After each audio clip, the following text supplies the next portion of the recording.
And now the next case. All parties in the matter of Garcia versus LeGrand. Step forward.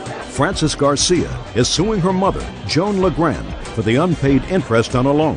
Frances says her mother has a gambling problem. Miss Garcia, Miss LeGrand is your mother. Yes. And some time ago you made a loan to her, a loan which she acknowledges. It's a loan for, I think, $1,500. Is that right? Yes. And she paid you back the loan? No, not fully. How much does she owe on the loan? The loan itself, it's $100 or $200. You said $100 or $200. Well, this is a court. Be specific. Does she owe you $100 or $200? Let me check here, so I can be specific. $100 difference. It was a $1,500 loan. She paid you back $1,400. What did you need the money for, Miss LeGrand? Well, Your Honor, I had some court-ordered debt that it needed to be paid to Sacramento, and to me that was a very urgent matter and it needed to be taken care of, and that's why I got the loan from her to pay them. Do you agree that you owe her the $100 on the original loan? If she says I still owe her $100, I guess maybe I am $100 short, because the last payment that I made to her was $200, and I believe it should have been $300. Okay. So you acknowledge that perhaps you owe her $100. She says that you do. But she doesn't want $100. She wants $1,600. You're going to tell me why. Because my mother at the bingo hall came up to me. You can see this on the bingo paper. She approached me with this, and she said, Dee, can you read this and then let me know something? Well, per her contract, it states here, $500 for court fines. Then it also says $500 that she owes the state. Well, then her total at the bottom is $1,500. I said, Mom, what do you need the other $500 for? Oh, miscellaneous. I said, oh, it's for Jackson, right? Because she likes to go gamble in Jackson outside of the bingo hall. Okay. So, anyways, per her contract, it says, if you would like to read it, Judge, the payment would be paid as follows. It's here starting May the 3rd, $200. Just a second. She acknowledges she owes you $100 on the original $1,500 loan. Yes. But you want $1,600. Yes, because that's why I loaned her the money. She agreed to pay me $3,000 back. So she agreed to pay you double the loan, 100% interest. Is that right? And that's what you want? That's what I want. When did you make her the loan? On April 26th. Of what year? Of 2005. And when did she finish paying you the $1,400? When did I have to press her to finish paying me? When did she pay you?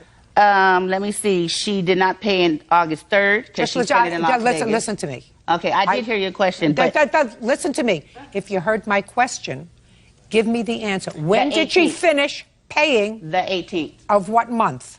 August. Now, did you have a reasonable relationship with your mother before? Outside of being her banker, no. We just talk whenever we see each other. The laws of this country, in each jurisdiction, preclude, do not allow people to charge usurious interest rates. She made the contract. Listen, I want you to open up, put on your listening ears. They're here. Courts will not enforce a contract with usurious interest rates. They're against the law. Okay, fine. Well, good. Then she owes you $100. I don't feel that's correct, because even if you use a credit card to get the money, there are 22.99% interest. And? So what's the difference? She's not paying me any interest. I didn't loan it to her just as a gift. Let me tell you what the law says, just so that you're aware of it. Please enlighten me. I'm going to enlighten you, and I'm going to do it quickly because I have other fish to fry today. The law says that if you make a contract that's against the law, and it is against the law to charge too much interest, then the courts will not enforce that contract with any interest. Oh, it's nice to know the law. Good. Now you know it. Judgment for the plaintiff in the amount of $100, which you acknowledge you owe her. That's all. Don't talk to me no more. Ever again. Your Honor, this is case number 165 on the calendar, the matter of Harrison versus Johnson. Parties have been sworn in, Judge. You may be seated, ma'am. Have a seat. Ms. Harrison, you and Mr. Johnson had a relationship that is now over. Correct. According to your complaint, some time ago you took a vacation together. You were supposed to split the cost of the vacation, and he still owes you for some of that bill. In addition, after you separated, there was some altercation involving Mr. Johnson, and you claim he assaulted you. You want to be compensated for your pain and suffering as a result of the assault. Mr. Johnson says what was left over from the vacation was a gift, because you said that you would take care of the extra expenses, and that he never assaulted you. As a matter of fact, it was quite the other way around. So, when did this love affair start, and when did it terminate? We had met in February of '04 while working together, and we had broken up this March. And when was the vacation that you took? In February of '05. Where were you going? I had purchased Lakers Piston tickets for him for Christmas, so we had went to Detroit, we had watched the game, and we had agreed before we left, you know, everything would be 50-50. Were you living together at the time? Yes, we were. So we had went to Detroit, and then we had went to Canada for a few days after that. Well, is it the Detroit trip or the Canada trip that he owes you for? It's a combination of all of it. There's actually, the total trip balance was $1,468. Therefore, his half of that would have been $734, which he's paid $354.50 and owes $379.50 as the remainder. So let's take care of that first. Yes? She's not telling the truth. I was told that, you know, we would go to the game. You know, she said she's going to buy me the tickets. I'm like, okay. She's talking about she wants to go to Canada to go gamble. I'm like, you know, I don't have the money to go gamble in Canada. I really don't want to go. She says, well, we'll put it on my credit card. You know, don't worry about it. You know, it'll be fine. So I'm like, okay, let's go, you know. I agreed to pay her money for the trip to Detroit, you know, at the game and everything. But then, you know... Well, how much was that part of the trip, Mr. Johnson? Well, the tickets were free. She bought them. No. Listen to me. Okay. How much was your half of the trip to Detroit? I really don't know. I paid for the hotel, drinks, food, stuff like that. No, just a second. Okay. Was that all put on her credit card? Well, I gave her the cash. I don't know if she paid with her credit card or whatever. That's on her. Go ahead. Your Honor, I have receipts, credit card statements, bank statements from all of the money that was spent. Definitely. How much was spent from Detroit? I'm just curious. From Detroit, we've got a charge of $64.59 in the hotel, and then he had bought some drinks at the game itself. That was well, all that's a from Detroit. small amount of money. Is that the only bill from Detroit? That's the only bill from Detroit. That's what I'm saying. But he paid. Just a second. He's paid $354. Just a second. Okay. When I say just a second, that means you have to stop. The only two bills from Detroit were a $65 bill from a hotel and a couple of drinks. Yes. Is that right? I guess, according to her bank statements. I don't Then know. what did you give her $354 for, sir? I don't recall how much money I gave her. We had other things going at the time, you know, so, you know, like, it gets really complicated. I'm going to uncomplicate it. You owe $379.50 for the rest of the vacation you took together. You did go, and if you didn't want to go, you should have said, if you want to go to Canada, go alone. But it was... Do you both? I'm speaking. Did you go to Canada? Yeah, it was a Did you gift on her. I'm speaking. I just answer my question. Okay. Don't volunteer anything unless I ask you to volunteer, which will be never.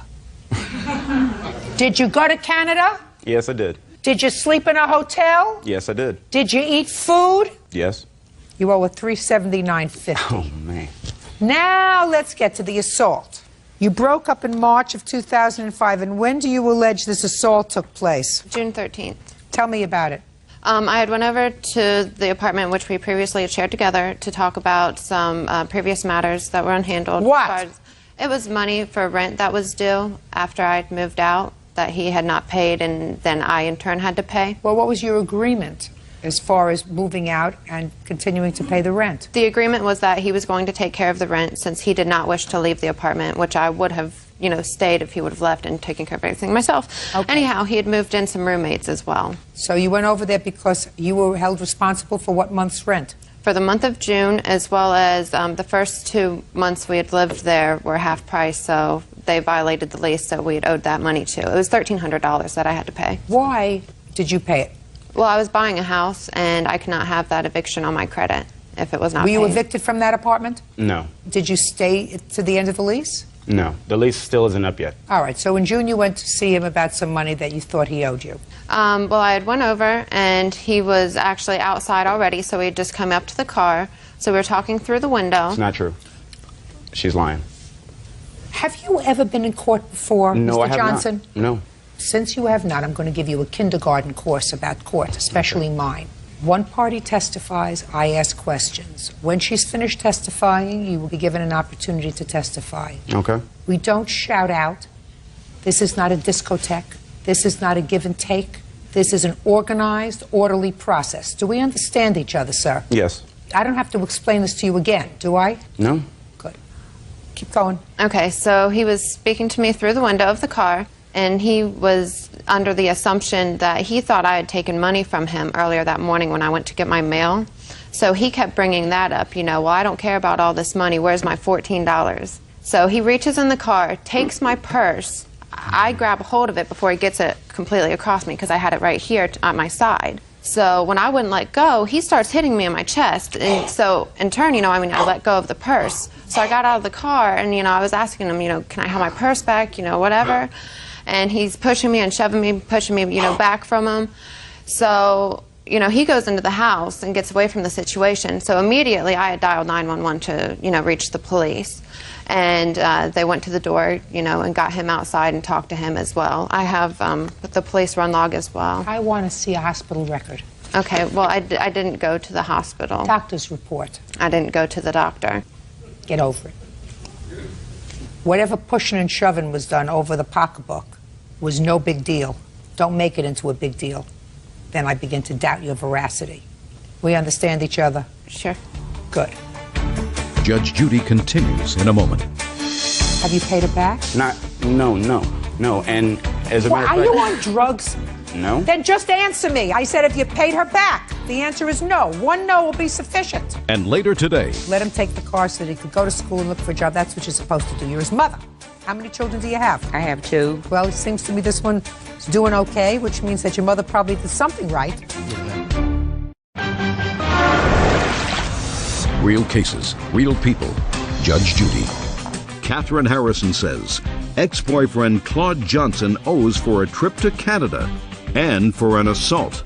Did you think that she took money from your house? I know that she took money from my house. And how do you know that, Mr. Johnson? Well, I do have 2 roommates. My roommates were sleeping. It was about 7 o'clock in the morning when she came in my house. In the meantime, I had money on my table in my room. $14. $14, but it was all the money that I had at the time. So, you know, it's like $1 million to me because it's all I had. Anyways, I go downstairs. You know, I talk to her about whatever, you know, the money situation, the rent, da-da-da. Okay, she says to me, she says, how much money do you have? I'm like, well, not enough, you know. Well, you're living there. Why don't you have money for the rent, Well, Mr. Johnson? this is about, I have got money. I had, like I said. Listen to me, sir. Don't double talk me. It's June. Where's your rent money? You and your 2 sleeping roommates. We had the rent money for the month, right? The thing is we were being charged extra money for the rent. Instead of being $600, we were being charged $1,200. In all reality, we were moving. She just didn't know it yet, so I wasn't going to give her anything, you know. Now. So you're going to stiff her on the landlord? No. I was going to pay it. It's big. It's hard to explain it. You know, it would take a long time. Anyway, let's get to the point. She goes upstairs. She says, I'm going to go look for some money. Have you? And so she took your $14. You went upstairs. You didn't see your $14, so you figured it was in her purse. When she came back later, you went into the purse. Fine. Fine. Who paid the landlord the $1,200? She did. Have you paid her back? No. No. And as a matter of fact. Are you on drugs? Huh? Are you on drugs? No. Then just answer me. I asked you a simple question. I said if you paid her back. The answer is no. 1 no will be sufficient. The answer is no. I shouldn't have to pay her back. Yeah. Well, she didn't file a counterclaim. I'm just curious. Why didn't you ask for that money? I was told I should handle that in the local Franklin County courts. That's too bad. In any event, he owes you $379.50 for the vacation, which he agreed to pay for, and he did not completely pay for. I don't believe he assaulted you to any extent that requires compensation by a court. He was angry, but I don't believe he hurt you. Judgment for the plaintiff in the amount of $379.50. And Ms. Harrison, let me explain this to you. You should thank your lucky stars that you got out when you did. Yes, thank you. Oh, Good, man. thank you. Parties are excused. You may step out. She's an evil person. You know, that's why. I don't know why she did it. He said that he would have the means to pay me back. She wanted to stay at the Hilton. You know, she wanted to go all out. That's just the way I roll. After we broke up, you know, in March, it turned into a loan. And now the next case. All parties in the matter of Cowan versus Cowan. Step forward. Diane Cowan is suing her son, 23-year-old Kenneth Cowan Jr., for car payments and for stealing her tax refund from their shared bank account. Mrs. Cowan, this is your son.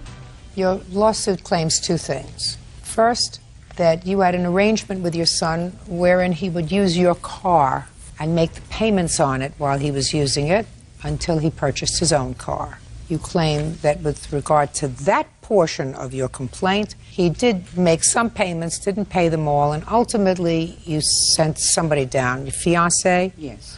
Down to pick up the car because he had moved to a different state. So you want him to pay some $1,000 that he should have paid on the car. The second part of your complaint, which I really believe, based upon what I read, is what you're complaining about. You just tacked on this car business later, is that you and your son shared a joint bank account. At some point, he withdrew $2,000 from that joint bank account, and he withdrew that money, which was from your tax refund, because you claimed him as a dependent for last year. And he says he's entitled to that money because he was going to file his own tax return as a single individual, but since you had already claimed him as a dependent, he couldn't claim himself, so he took the $2,000 because he said you weren't entitled to it, right? Yes, ma'am. Am I correct, Ms. Cowan, that but for the withdrawal from the bank, we wouldn't be bothering with any money he might owe on the car? No, we had made a verbal agreement, and I told him that once he took the vehicle to Texas, that he would be responsible for the payments. Did you have that agreement with your mother? Yes, ma'am, we did. Fine. At that time, were you going to school, sir? Yes, ma'am. Were you also working? Yes, ma'am. Were you working full-time or part-time? Part-time. Who was supporting you? I was on academic scholarship and receiving money from Pell Grants. Did your mother send you any money? She may have given me a total of $500. Okay. Is it correct, Ms. Cowan, that for the year 2004, your son was basically self-supporting? No. Well, how did you support him? Okay, by me being a disabled veteran, it took care of his 2 years of college. Just a second. Okay. You're being a disabled veteran and the government picking up part of his tuition means that we supported him, not you. Is it true that he was either self-supporting or on scholarships and or Pell Grants that he's going to have to return? Yeah, he was on Pell Grants, but I supported him as far as sending monies for groceries or if he ran short. How much money did you send him for the year 2004? I would say over $2,000. Show me. I don't have it as far as monetary back. Most of the time I would always deposit it in my account because we shared account. I have bank statements showing to where there were deposits made on the account, and these are the only cash deposits on the account are ones that I made.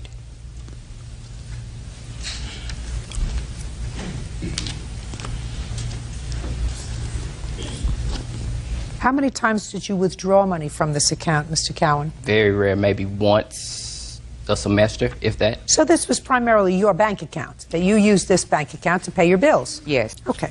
You have a copy of your tax returns from last year, sir? Yes, ma'am. My W-2s and my tax return.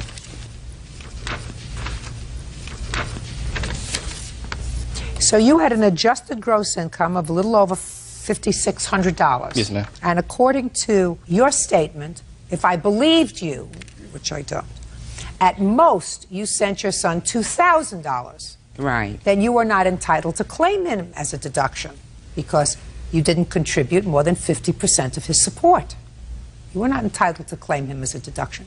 Yes, but according to VA, if I had not claimed him as a dependent, then they would not have taken care of his bills. You know, I'm not a... Just a second. Let us say that because of some regulation, you were required to claim him as a dependent, even though you did not contribute more than 50% of his support. Let's say that that's true. Then what you should have done was discuss it with your son and say, listen, for the purposes of the VA, so that you can continue to have all your classes covered or whatever percentage the VA covers, I have to claim you as a dependent, but I'm going to give you the $2,000. What would have been wrong with that? Well, I agreed to that. And so then why are you complaining that he took the $2,000 out of your account? Because it was the procedures that he took. Now, he know normally there has not been a time that I have denied him of anything. So you didn't like the fact that he did it in a sneaky way? That's right. Okay. She says she didn't like the idea that you were sneaky about it. Well, I think, Ms. Cowan, one of the reasons he might have been sneaky about it was because when he filed his tax returns, he filed them as an independent, and then he was told later that he was denied his refund because you had already claimed him as a dependent. Had your mother discussed the fact that she was going to claim you? She had said she was going to try to claim me to recoup some money that I hadn't paid her on a car payment. She told this to my uncle. Oh, well, I don't want to hear about the car payment. Listen to me, Ms. Cowan. As far as I'm concerned, you've got a son that's doing the right thing. If you had a car and you let him take the car so that he could go to school and look for a job, that's what you're supposed to do. You're his mother. How many children do you have? I have 2. Okay, well, it seems to me this one is doing okay, which means that your mother probably did something right. Yes, ma'am. Should have done the right thing. Shouldn't have made this situation so mucky. Ms. Cowan, irrespective of what he did, you're still his mother, and I sometimes wonder whether I would have, I don't have to wonder, I would not have pursued this matter in court. I would have said to him, it's not the right thing to do. What's your first name? Kenneth. It's not the right thing to do, Kenneth. You shouldn't have gone behind my back and taken the $2,000 out of the account. I was prepared to give it to you, but you shouldn't have just taken it. I'm not so sure that you were prepared to give it to him, because according to you, he owed you some money on this car nonsense. Can't tell you how many cars I bought my children. If you had not claimed your son as a dependent, what would have been your refund? I would have gotten $1,913 from And that. how much did you actually get? $29.13. Yes, sir. When I asked my mother for her tax return, I was going to return whatever she didn't get for claiming me. She sent me a tax return that said she only got $300 for me, which was false. But you got $1,000 for you. Right. Is that what you want, sir? Yes. Then you have to give your mother back $1,000 because you took out $2,000 from her account. No, I was supposed to get $2,000 back, and I was unable. Listen to me. What your mother is saying is she was required by the VA to claim you as a dependent in order for you to get certain benefits. So, although if you filed for yourself as an independent, you would have gotten $2,000, if she didn't file for you as a dependent of hers, you wouldn't have gotten other benefits which far outweighed that $2,000. Are you following me? Yes, ma'am. So that you should not have taken out the $2,000 from the account, because all she got, by virtue of her claiming you as a dependent, was an extra $1,000. So that's all you were entitled to. Are you following me? Yes. Am I right? Yes. Good. Judgment for the plaintiff in the amount of $1,000. That's all. Party judge speech. You may step out. Now, this is case number 186 on the calendar in the matter of Wells versus Sharp. Parties have been sworn in. You may be seated. Folks, have a seat. What is all that stuff? This is stuff that I brought that I don't have actual receipts for, just to show you that. What is it? It's the Unity candle, some table decorations that we made, the candle stands. Bert, could you do me a favor? Could we get rid of that? I don't need all that stuff here. Where do you want me to put it? I put it on the floor. Okay. Thank you. Ma'am, take this stuff, put it on the floor, please. Thank you. Perfect. Ms. Wells, this is what the case is about. Mr. Sharp is your soon-to-be ex-son-in-law. He and your daughter had a very short and unpleasant marriage, and it is your claim that he had agreed to pay for half the wedding. The loan lasted longer than the wedding. Correct. Now they're going to get a divorce, and you want half the cost of the wedding, which was, you say his half was $7,000? Correct. Mr. Sharp says, listen, I never agreed to pay for a big wedding. So, Mr. Sharp, this I assume is your soon-to-be ex-wife? Yes, ma'am. How long were the two of you dating before you decided to get married? 4 months, Your Honor. What? 4 months. And whose brilliant idea was it to get married? Mine, Your Honor. Could you speak up a little bit? I'm old. I have... Mine. Mine. Did you give her a ring? Yes. How much did you pay for it? I want to say about 200 and maybe 34 bucks, 40 bucks. What kind of work do you do? I work for Sun Cruise Casino and a gambling boat. And how much do you earn a week? I make 8, but I bring home like 7. 700. A week? Every 2 weeks. Okay. When your daughter came home and showed you the engagement ring and told you that Mr. Sharp had asked her to marry him, what did you think? I didn't approve of it. I didn't like it because they didn't know each other that long, but... Well, that's a good judgment on your part. When you saw the engagement ring that he bought your daughter, what did you think of it? I didn't have any thoughts. I mean, I Did thought... you think that he wanted to get her the best possible engagement ring he could? That he possibly could, Listen to me. Did you think that he wanted to get her the best possible engagement ring he could afford? Yes, I did. And he spent $230 on the engagement ring, which was the best he could afford, right? That's what you thought. I didn't know how much it cost him. But it wasn't. We're not talking about the Hope Diamond here. No. Now, who wanted the big wedding? Richard did. Did you? Yes. Why? At the time, I was in love with her. Then, after we got married, Listen to me, Richard. You didn't take any snoozy pills this morning, did you? No, ma'am. I want you to listen to the question. Your mother-in-law says you were the one who wanted the big wedding. Is that true? Yes. Who was supposed to pay for it? She was. Your Honor. Shh. Why was she supposed to pay for a big wedding if you wanted it? Do you want to take a nap? No. Who is this? My stepfather. Step up here with him. Tell me your name. Frank, Your Honor. Frank what? Enoch. Mr. Enoch, do you understand my question? Yes, Your Honor. Okay. Miss Wells wants your stepson to reimburse her for half the wedding. Ordinarily, I would say, listen, that's ridiculous. Usually, it is the bride's family's responsibility to pay for the wedding. Your Honor. I'm speaking. My father and mother paid for my first wedding. They paid for my second wedding. And then my father said, the next one's on you. However, you see, I'm having trouble communicating with your stepson, sir, because I'm not quite getting the fact that he's wrapped too tight. He's nervous, that's all. He doesn't look nervous. Mr. Enoch, he looks tired. Are you nervous? Not really. I can try harder. I don't think you'll be able to make me nervous. Do you understand what I'm saying to you, Mr. Enoch? I understand what you're saying. So Miss Wells says he's the one who wanted the big wedding. I don't know why. It's usually the bride that wants the big wedding. You didn't want a big wedding? No, ma'am. Step up here with your mother. Why did he want a big wedding? He had a whole bunch of friends? When he was working at the car lot, he was inviting people he didn't even know that would come and make a payment to our wedding. I want you to tell me what happened when you started to discuss the cost of it. We sat down, and me and my mother explained to him, we don't have this kind of money. We don't even know these people. If it was, if it was some people he knew, then fine, but he didn't know these people. So what did he say? He said, well, I think they should come anyway, and I'll pay for half the wedding since it's mostly my people that I want to come. Is that what you said? No, ma'am. How many people were at the wedding, Mr. Sharp? There's about 120, 140. How many people were at the wedding? 73. Of the 73 guests, how many were his family and friends and how many yours? 60 of them was his. You mean you had 13? Yeah, because we're not from Florida. 60 were his family and friends? Yes. And 13 were your family. Is that right? Correct. Is that correct? No, ma'am. How many were your family and friends? My family was 5, and there was maybe like 3 or 4 friends of mine. Your Honor, I have the wedding pictures. I also have the kind of people that you're dealing with. This is public record. I don't need to see the kind of people that I'm dealing with. I just have to try to figure out whose responsibility is to pay for this fiasco. Fiasco is correct. These pictures? Yeah, let me take a look at the wedding pictures. Miss Wells, is this your only child? This is my only daughter, yes. This is your only daughter? Yes.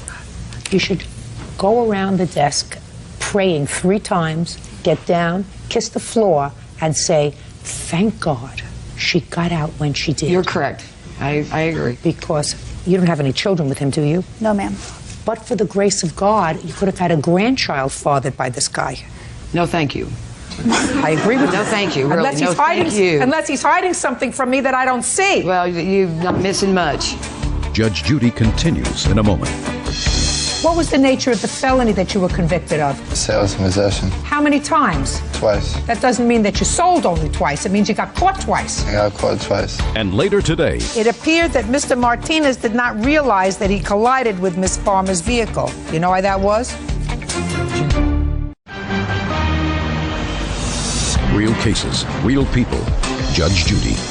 Cheryl Wells says her estranged son-in-law, Richard Sharp, owes for half the cost of his wedding. Richard claims he never agreed to pay. Okay, who's in this picture? Can you see it from there? Yes. Who is in this picture? That's me, Jack, Bill, Terry. Who are they? Friends of mine. Friends of yours? And the one guy, Jack, Just I a used second. to work You for said him. 3 or 4, so that these are the only people at the wedding that were your friends? There might be a little bit more, but other than that. Who are these people? That's my stepbrother, and that's her stepfather. Okay, so you got a stepbrother here. Yes. Was he in this picture too? No, ma'am. These people come with their significant others, or they come stag? They came with others. With others? They came with the. So you got to do this times 2, right? Yes, ma'am. That's more than 3. Even you could tell that, right? Yes, ma'am. Madam, it's clear to me that he had certainly more than 3 or 4 people at the wedding. So what you're telling me is he said to you, these are the people that I want at the wedding, they're friends that I work with? Not friends that he works with, but he was working at a car lot, and people that would come in to make their payments that he would talk to just to make their payments, he would invite to our wedding that he did not know. Your Honor, I had to finally put a stop to it because this list was like 300 people. Who was supposed to pay for all these people, all these strangers? I felt that I was going to pay for them, but as soon as she said she put a stop to it, I said, okay, never mind then. All right. Now, where were they married? At the Ramada Inn. Had you taken the Ramada Inn before or after you had this discussion with him about inviting too many people to the wedding? I'd already talked to the Ramada Inn, and then when he kept adding No, I want you to make sure you give me the honest answer. You had gone to the Ramada Inn, you have to give them a deposit and reserve the date. Correct. Had you done that before you had the discussion with him? Yes, but he kept adding to the list. You don't have to repeat it. I understand what you're saying to me. So you had already taken the hall, and initially he was not going to pay for half the wedding. That's according to what I'm gathering now. It was not until after he started adding all these people. No, Your Honor, that's not correct. He agreed to pay for half the wedding. No, we went to the. I was there when it was discussed. No, I don't believe that, Miss Wells. But that is Listen to me. Miss No. Wells, I don't believe that. I don't believe that true. somebody who buys a $230 engagement ring makes a knowing decision to pay for half the wedding that, according to you, cost $14,000. I wanted them to elope. I offered to give them $2,000 so I didn't have to pay for this big wedding. He had already agreed to. Now you want to talk to me? Yes. Good. Now I'll hear you. But make sure you tell me in a loud, clear I voice. did not agree to pay for half of this wedding, Your Honor. Well, tell me what happened. What happened is I started adding people to the list, and she said, no, I can't afford all these people to come, Your Honor. So I said, okay, well, we'll stop all them people, because who even knows if half of them people are going to show up. Your Honor, that's not right, because I even paid for his probation. He was supposed to pay me that back as well, and he has not even done that. And her daughter paid her back out of that with her income tax money, Your Honor. Just a second. So what you're telling me is you were on probation, you had certain fines, Yes, ma'am. and she paid your fines With her income tax. because you didn't have the money. Yes, ma'am. Okay. So how could you reasonably expect him to pay $7,000 for a wedding when he couldn't even pay his own probation fine? We paid his probation off so he could get off by the beginning of February for our wedding. You working? Yes. Pay your mother back for this wedding. No way. Pay your mother back for this wedding. I've paid her half of the wedding already. I don't believe that he agreed to pay you for half the wedding. He didn't, Your Honor. No, ma'am. I don't believe that. Your Honor, he did agree to pay for that wedding. Do you have that in writing someplace? I don't have papers for that. You should. You're dealing with Well, someone who is a no. convicted felon. It would seem to me if someone agreed to Your pay. Honor, he goes to church every Sunday. I'm speaking. I have to come up in my mind, if he agreed to pay you, which I doubt, but let's say he said, I'll pay for half the wedding, whether there was any legitimate and reasonable expectation that this person who spent $200 for an engagement ring and couldn't pay his probation fines was going to be able to pay for a $14,000 wedding. What was the nature of the felony that you were convicted of? Sales and possession. Sale and possession of what? Cocaine. How many times? Twice. 2 different arrests? Yes. That means you got caught twice. Yes. That doesn't mean that you sold only twice. It means you got caught twice. I got caught twice. Well, then you are smart. Yes, ma'am. Pretty smart. Because Well, not pretty smart for selling drugs. But you were pretty smart. You did it a few times and you didn't get caught, right? I should have done it at all. I asked you a question. Yes. Just a second. Don't tell him what to say, Mr. Enoch. I think he understands me pretty well, sir. I think he's keeping his cool because I don't think that with this kind of act, this young woman would have said yes to this proposal. Your Honor, can I say something? Please. Go ahead.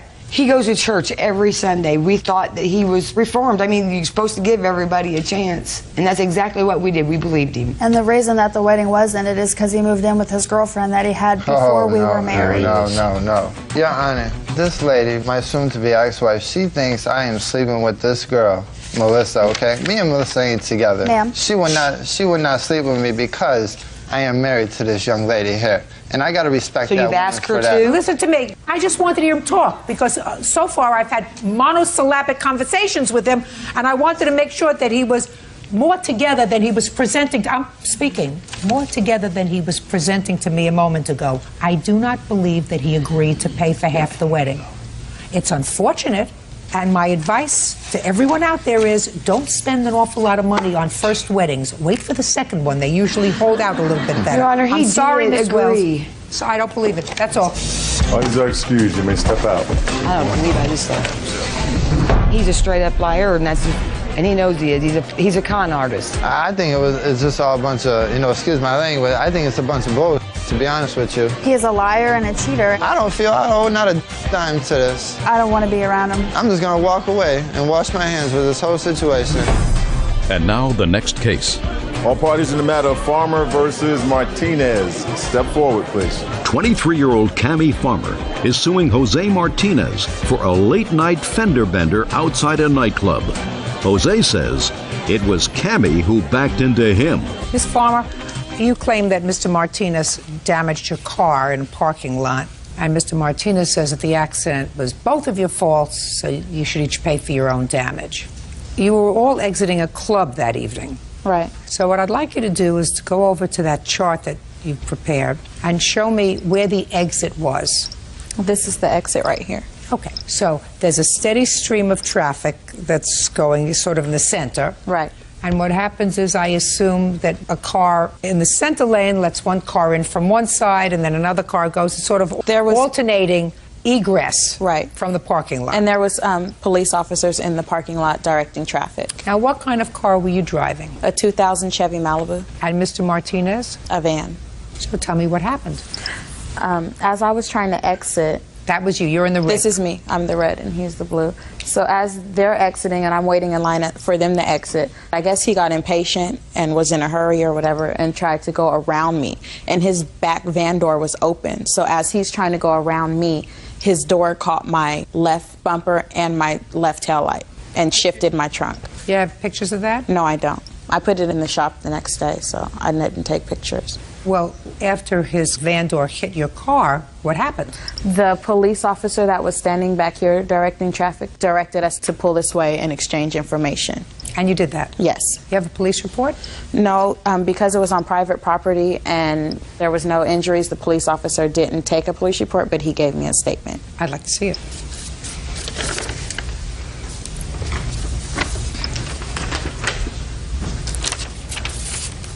This is Police Officer M.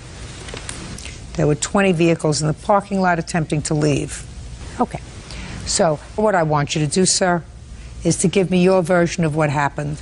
Because I will tell you now, Mr. Martinez, the police officer observed what happened. Okay. So before you even think about trying to fabricate a story, I suggest you think hard about what happened. Okay, I'll tell you what happened. Well, that night, me and my friends threw a party at a club in Union City. I don't care. And, listen to me. I don't care. Get to the parking lot. Okay, the parking lot. Okay, well, And like look I say, at me when you're talking. Okay, we was partying. You know, everybody had a little liquor in them. Not me. No, just a second. Okay, well, you had a little liquor I had a in little you. liquor in me. So I'm like, we was exiting the parking lot. And could I show you on the graph? Oh, this is the parking lot. I guess this is how you get out. I'm right here, she right here. I'm going up. When I was coming up, she was coming back. So we both hit each other. The reason I didn't really file no conduct claim because I figured it was both our fault. No! That's why I did that. Well, where was I going? Now, just a second, just a second. Get back there. Okay. First of all, you had no business being behind the wheel of a truck or a van or a vehicle if you had been drinking. Yeah. Because it clouds your judgment. Right. And let me tell you what the police officer said. Okay. The police officer said he observed a black van with its passenger side sliding door open as it was attempting to drive around Miss Farmer's vehicle. In trying to do so, the black van side door collided with the right rear taillight of Miss Farmer's car. Mr. Martinez continued driving along the side of Miss Farmer's vehicle, causing more damage. It appeared that Mr. Martinez did not realize that he collided with Miss Farmer's vehicle. You know why that was? I realize. All right. So let me see an estimate, please. I got 2 estimates. The shop that I went to gave me a discount. Okay, but you had it fixed. Right. Well, how much did you pay to have it fixed? $827.60. Here's the receipt. Good, great. What I'm surprised at is the police officer didn't cite you for driving while under the influence of alcohol. I also have rental car receipts because I had to get back and forth to work, and I also had a daughter that needed to get back and forth to school. Who do you live with? I live by myself. I'll see them. The receipts are in my mother's name because she rented it, but I gave her the money cash.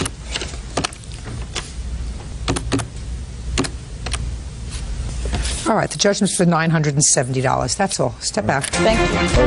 Case number 212 on the calendar in the matter of Levi versus Burdett. Thank you. You're welcome, Judge. Parties have been sworn in, Your Honor. You may be seated. Ma'am, have a seat, please. What's your first name? Jennifer. Jennifer, this used to be your boyfriend? Yes. Your mother's complaint is that on 2 separate occasions involving 2 separate cars that she bought for you, you allowed Mr. Wonderful over here to drive the cars and he totaled them. Yes. The first incident, there was insurance, and there was a $500 deductible. Second instance, she bought you another car. You again allowed, what's your first name? Dion. Dion, to drive the car because you don't learn from your mistakes. And he totaled the second car. Yes. Then you decided you had enough. Yes, that's correct. When was the first accident, Dion? January 26th. Tell me about that.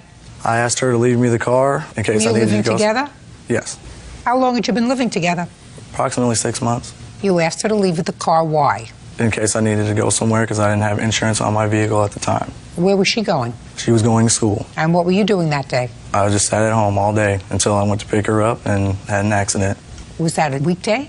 Yes. Well, were you going to school at the time? No, I wasn't. Were you working at the time? No, I wasn't. Why not? I'm not really sure, Your Honor. Well, how long was it that you weren't working, Dion? Approximately 3 months. Who was supporting you? Get her a copy of that book, Beauty Fades, Dumb as Forever. You were supporting him? I wasn't really supporting him. My parents were helping me pay the rent. I was just helping him out. So your parents were supporting him? They were helping, yes. News to me. See what you find out? What do you do for a living? I'm a housewife. And your husband? He's an investment representative. So he works? Yes, he does. Very hard. How long have you been married? 22 years. In the 22 years that you've been married, how many months has your husband been out of work? None. Never? Never. Right? Never. How old are you? 22 years old, Your Honor. Before you moved in with Jennifer, where were you living? At my parents' house, Your Honor. What does your father do? He is an airplane mechanic at O'Hare Airport in Chicago. Do you ever remember a time when your father sat around eating bonbons for 3 months and not working? No, I don't, Your Honor. Why do you think that is, Dion? Because he has children to pay for, Your Honor. Because he likes to eat. Yeah. And he doesn't like to live in the street. No. Now, when you left your parents' house, were you working? Yes, I was. Where were you working? Cub Foods. Doing what? I was in the meat department, cashier, dairy What happened to that job? I lost it. Why? Due to too many absences. Why were you absent? I was sick, road conditions, stuff like that happens. What was wrong with you? I had the flu. I mean... For 3 months? No, not for 3 months, but I mean, I was out of work for 3 months. All right, now let's get to the first accident, Dion, because I've tortured you about your responsibility in growing up long enough, because even I'm getting bored with it. I don't know if I'm getting through to you, sir. If you want to be a grown-up and live out on your own, you have to work. 22 years old, still not fully cooked, probably, but that doesn't mean you live off the kindness of strangers. She's a stranger to you. She has her own children, and if she's supporting her daughter, and if her husband is supporting her daughter, they don't have to support you, too. That's true. Thank you. So you asked her to leave you the car just in case she wanted to go looking for a job that day. True. I almost forgot how entertaining this could be. Sort of forgot how dumb people can be. All right, so you kept the car so you could go and look for a job, but you didn't go and look for a job. Where did you go, Dion? I didn't go anywhere. You mean the car had an accident in the house? Like How did that happen? Explain that to Officer Byrd. He would really like to hear that. I was on my way to pick her up from school, Your Honor. Had you gone anywhere else that day? No, I haven't. You just stayed home and watched Oprah? Yeah, I guess. That's what you say. No, you tell me what you did. Oh, well, I didn't watch Oprah, but What I did you watch? TV. You watched me. Yeah. Sometimes, yeah. Like I said, like you would have watched me more frequently, Dion, you would never be here today. Never. That's true. Happened. That's true. That's true. Okay, so you went to pick her up from school, and what happened? I was at a four-way stop. I stopped at the stop sign, looked both ways, looked forward. Nobody was going. So I started going. Here comes a car. Bam. Took off the front end, airbags, everything. Okay, so this car came out of nowhere. Well, it was sitting at the stoplight, a stop sign, when I looked left, and it wasn't going. So I just barely tapped on the gas, just started going. And then here comes this Mustang out of nowhere. The plaintiff says you got a ticket for failing to yield. True. So then I guess the accident was your... No. Did you pay the ticket? No, I didn't. Did you have a trial? Yes. Were you found guilty or not guilty? I didn't go. Well, if you didn't go, then you were found guilty. No, I wasn't, because they still got the insurance money. We're not talking about insurance money, we're talking about ticket. You got a ticket for failure to yield. My question is a very simple one, Dion. You have to pay attention. I know you've been resting your brain for a long time, so you should be able to pay attention to what I'm saying to you. You got a ticket. Did you pay the ticket? No, I didn't pay the ticket. Was the ticket dismissed? Yes. Was it dismissed after a hearing? I'm not sure. Oh, I don't even want to go there anymore. Right? All right. So that's the first accident. And that car was totaled. You had a $500 deductible. Correct. When your daughter called you and told you that the boyfriend had totaled the car, what did you say to her? I didn't know the boyfriend had totaled the car right at first. It was some time before I found all the facts. She told you she had totaled the car? She said it had been wrecked. How did she tell you it had been wrecked? It went through a stop. It went intersection. The road conditions were icy. Had a lot of ice on the road. Who did she tell you was driving? I finally dragged it out of her that he had been driving. Did you lie to your mother, Jennifer? I had just told her that I was the one who got in the wreck because I didn't want to have to deal with... Yeah, I didn't want to deal with the whole... All right, now that was January 26th. And then you said, okay, I'm going to get her another car because she needs a car to go to school. Right. How much money does your husband make? Not enough to be buying her a car every year or two because he wrecked it. Now, when did you wreck this second car, Dion? On or about May 20th. Tell me about that. I had dropped Jennifer off at approximately 10 o'clock p.m. Where? At her friend's house. Told her specifically... Was this a Saturday or a Sunday? Saturday. Where were you working then? I was, believe... That's not so long ago, sir. Where are you working now? Painting. Portraits? Houses? No, houses. Houses. You're going to have to stop paying me if you enjoy this job so much. When did you start painting houses? 3 months ago. So that would bring you into June. Now, so in May, were you working? No, I wasn't. I was in search of a job due to previous legal problems. What kind of legal problems? Truthfully? No, I want you to lie to me. I mean, I can if you want me to. I'm not going to, Don't be a wise guy, sir. I will grind you into the carpet.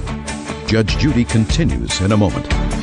In between painting and meatpacking, you were distributing marijuana. No, I did a favor for somebody. Don't hook yourself up with a loser. If you hook yourself up with a loser, you're a loser. And later today. The reason I said that it wasn't my responsibility to pay for the bills was because it was an accident. He didn't mean to do it. It wasn't an accident, Ms. Peters. That's your problem. Real cases, real people. Judge Judy. Helen Levi says her daughter's ex-boyfriend, Dion Burdette, crashed 2 of her cars. Helen says on the second occasion, Dion was driving drunk. Go ahead. I got a felony. And For about what? Distributing marijuana. Distributing? Marijuana, 1 ounce, 10 to 30 grams. That's what you were doing. Now I understand. In between painting and meatpacking, you were distributing marijuana. No, I did a favor for somebody that I thought was a friend and obviously wasn't, and told on me, and I got in trouble for it. So it was somebody else's fault? No, it wasn't anybody else's fault but my own for trusting somebody else. So you were doing a favor for somebody, you weren't going to get paid for it? Right. You weren't going to get a piece of the action for it? At least if you were selling it and making some money, I could understand that. You're a real idiot. All right. So now you're looking for a job. And in May, you drop her off at a friend's house and told her... Specifically that I was going to a local bar and to have a few drinks and I'd be home early.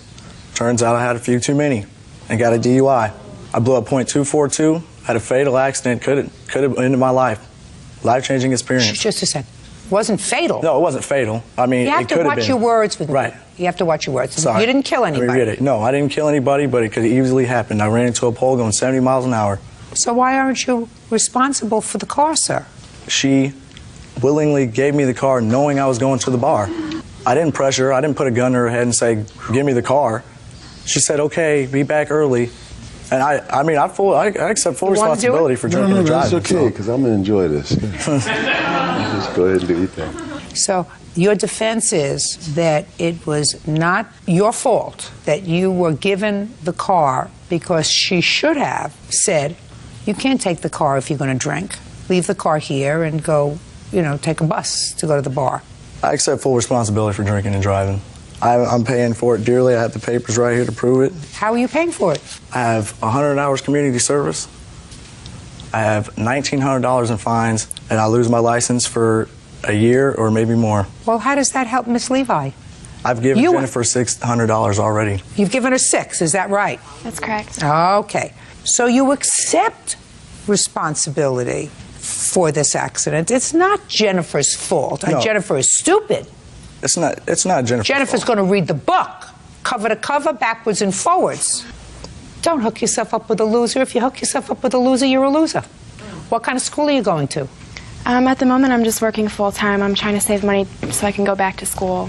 If you're going to school and moving forward and your family is trying to help you get there, you don't hook up with a loser who's unemployed. You don't hook up with was he arrested for this distributing marijuana while he was living with you? No, that was way before I met him. But you knew about it? I did find out about it eventually. Well, it seems to me Dion kept a lot of things from you. Judgment for the plaintiff in the amount of $3,400. Thank you. That's all. Parties are excused. You may step out. Her mother has not liked me because I'm not fully white. Not at all. Out of 3 years I've dated her daughter, she has not said one word to me. He's irresponsible. He's a user. He's a manipulator. Her attitude towards me, I don't feel that I owe her a damn dime. He's taken my daughter for everything she could possibly give. She's 11 weeks pregnant right now. I am going to have a child with him. I mean, I have to do what I can to get along with him. You love your children. You do what you can for them. And now the next case. All parties in the matter of Thompson versus Peters. Step forward, please. Rebecca Thompson is suing the mother of her son's schoolmate, Miranda Peters, for medical bills. Rebecca says Miranda's boy broke her son's arm while roughhousing. Your son? Yes, ma'am. Just next to you. Who was the basketball player? What's your first name? Keith. And yours? Michael. Your arm got broken in school. Yes, ma'am. Your arm got broken when he bumped into you. Yes, ma'am. Tell me what happened. Well, I was trying to get into the game and pretty much... When did this happen? March 17th of 04. You were trying to get into what game? The basketball game. In PE that day, it was pretty much a free day. And I was trying to get into the game, and they were pretty much just shoving me off. Who was? All the players. So I would steal the ball and run away with it, trying to be funny, and all the players would chase me. So what I'm hearing is neither team wanted you to play that day, so you decided to play class clown and steal the ball and interrupt their game. Yes, ma'am. So what happened next? Well, all the players pretty much chased me down and eventually got it from me, and while I was standing in the crowd, he gestured for the other players to clear a path to me, and when he did, he tossed the ball at me. And whenever I saw it was coming at me, I just tensed up and turned, and it hit me in my left hip. Didn't hurt you? No, ma'am. And then what happened?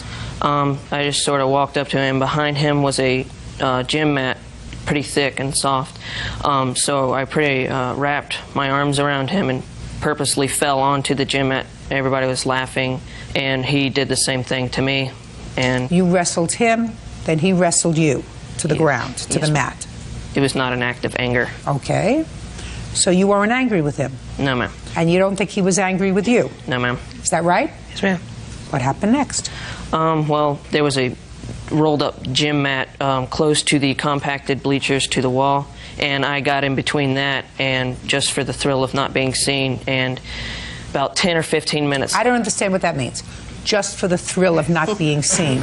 Just a childly... No, well, what were you doing? Nothing.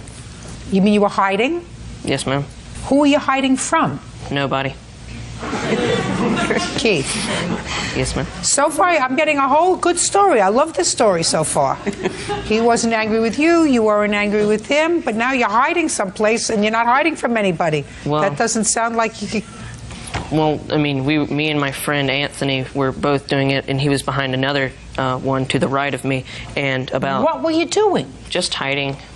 Just hiding? Yes, ma'am. Go ahead.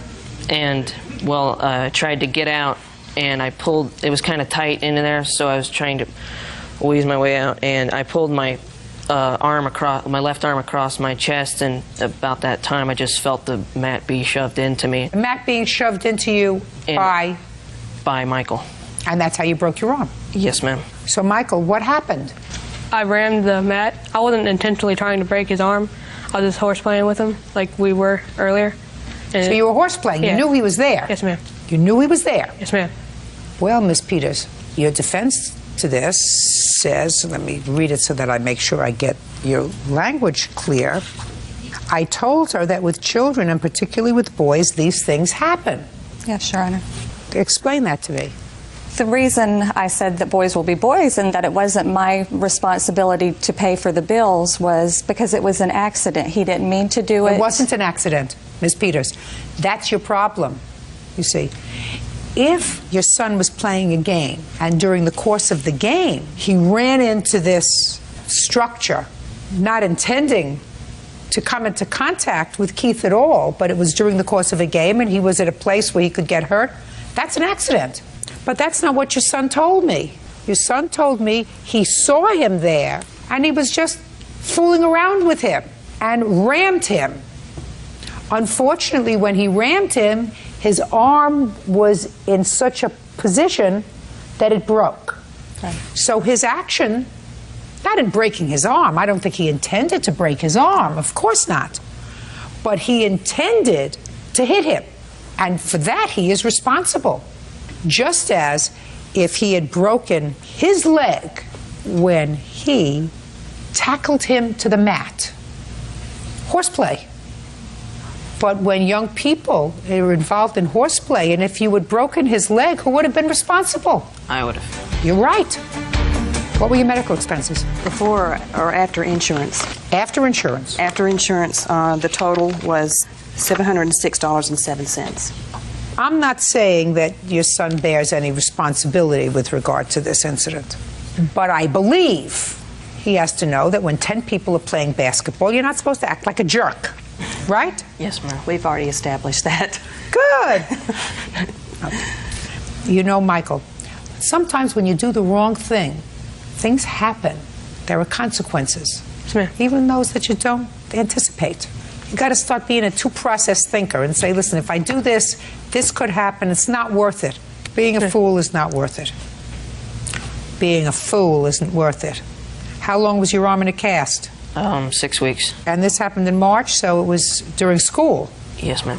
You don't even get to relax. When did you get the cast off? I'm not sure. End of April. So you got a chance to enjoy the summer. Yes, ma'am. Good. You still friends? I think so. Great. Okay. Thank you very much. Judgment for the plaintiff, $706. Now, this is case number 243 on the calendar in the matter of Lappick versus Nielsen. Thank you, Bert. You're welcome, Judge. Parties have been sworn in, Your Honor. You may be seated. Sir, have a seat, please. Mr. and Mrs. Lappick, are you together or are you separated? We're divorced. When were you divorced? In May of 2005. So you are living separately or not living separately? Separately. I let her stay in my house and she rents from me. You don't live there? No. When was this incident that brings you to court? July 23rd. So it was after your divorce? Right. According to your complaint, Mr. Nielsen was at that time a boyfriend of yours. Mm-hmm. And the two of you had been out with some other friends. Subsequently, you invited a group of people back to your house, according to what I read, and you decided not to go back home. You decided to go and check in with your ex-husband. And it is your complaint that Mr. Nielsen, probably because he got angry, trashed the house you were living in. And since it's your ex-husband's house, he is a co-plaintiff. Is that about right? Yes. Who went out that evening? It was me, Jim Nielsen, Jay, one of my friends, and Justin, another one of my friends. We ended up going to the bar, and then we all went to a restaurant to eat. And Chris was at the restaurant. And I called his phone, he called my phone, we were arguing. What were you arguing about? We just always argue about Well, you were everything. divorced already, so why were you arguing? Do you have Well- children together? No. No.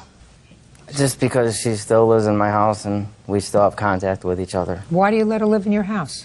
Because her and her son, I didn't want them to have to go out and find a place because it's more expensive. Okay, how old a child do you have? 2.5. Not your child? No. How long were you married?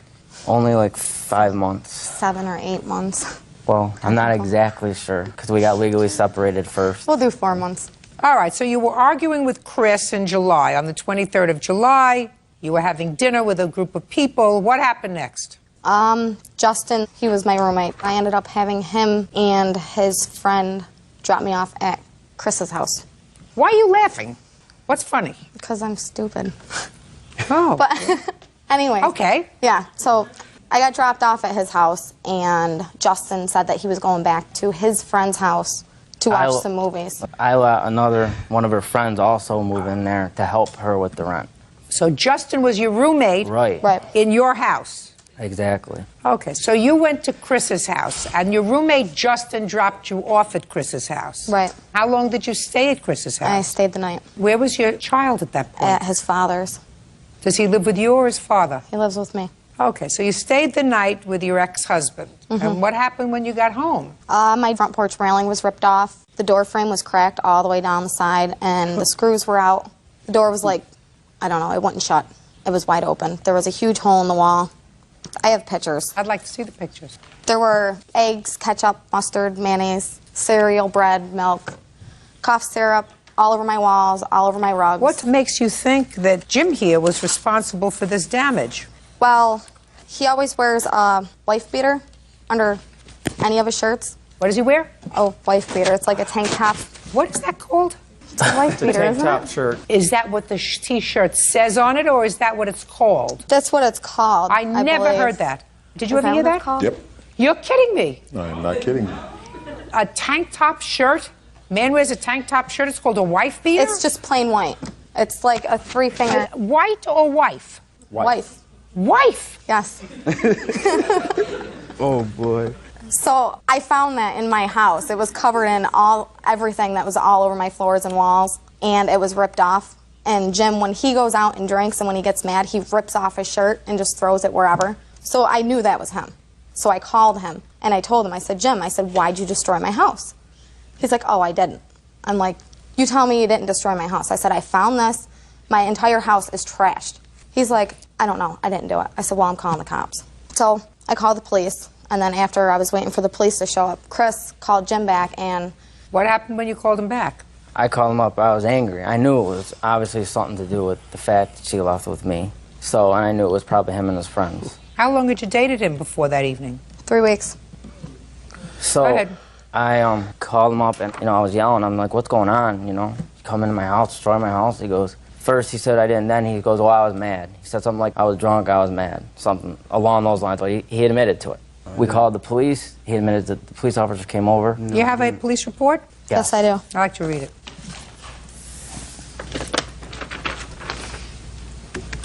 Thank you. All right, Jim, I'm with you. I didn't do nothing. I woke up with stuff all over me. You went back to her house? Yeah, Justin had the key, and we were drinking there for a little bit, and I passed out. I wake up, I got all this stuff all over, eggs and stuff all over me. I didn't know what happened, holes in the wall and everything. And she's saying I admitted to it. I never admitted to nothing, to the cops at all. You're John. Yep. Jim, John, and Justin. You were there that evening? No, the following day I was there. They came to my apartment. Who did? I came to his apartment in the morning. Justin's the one that brought it up to me.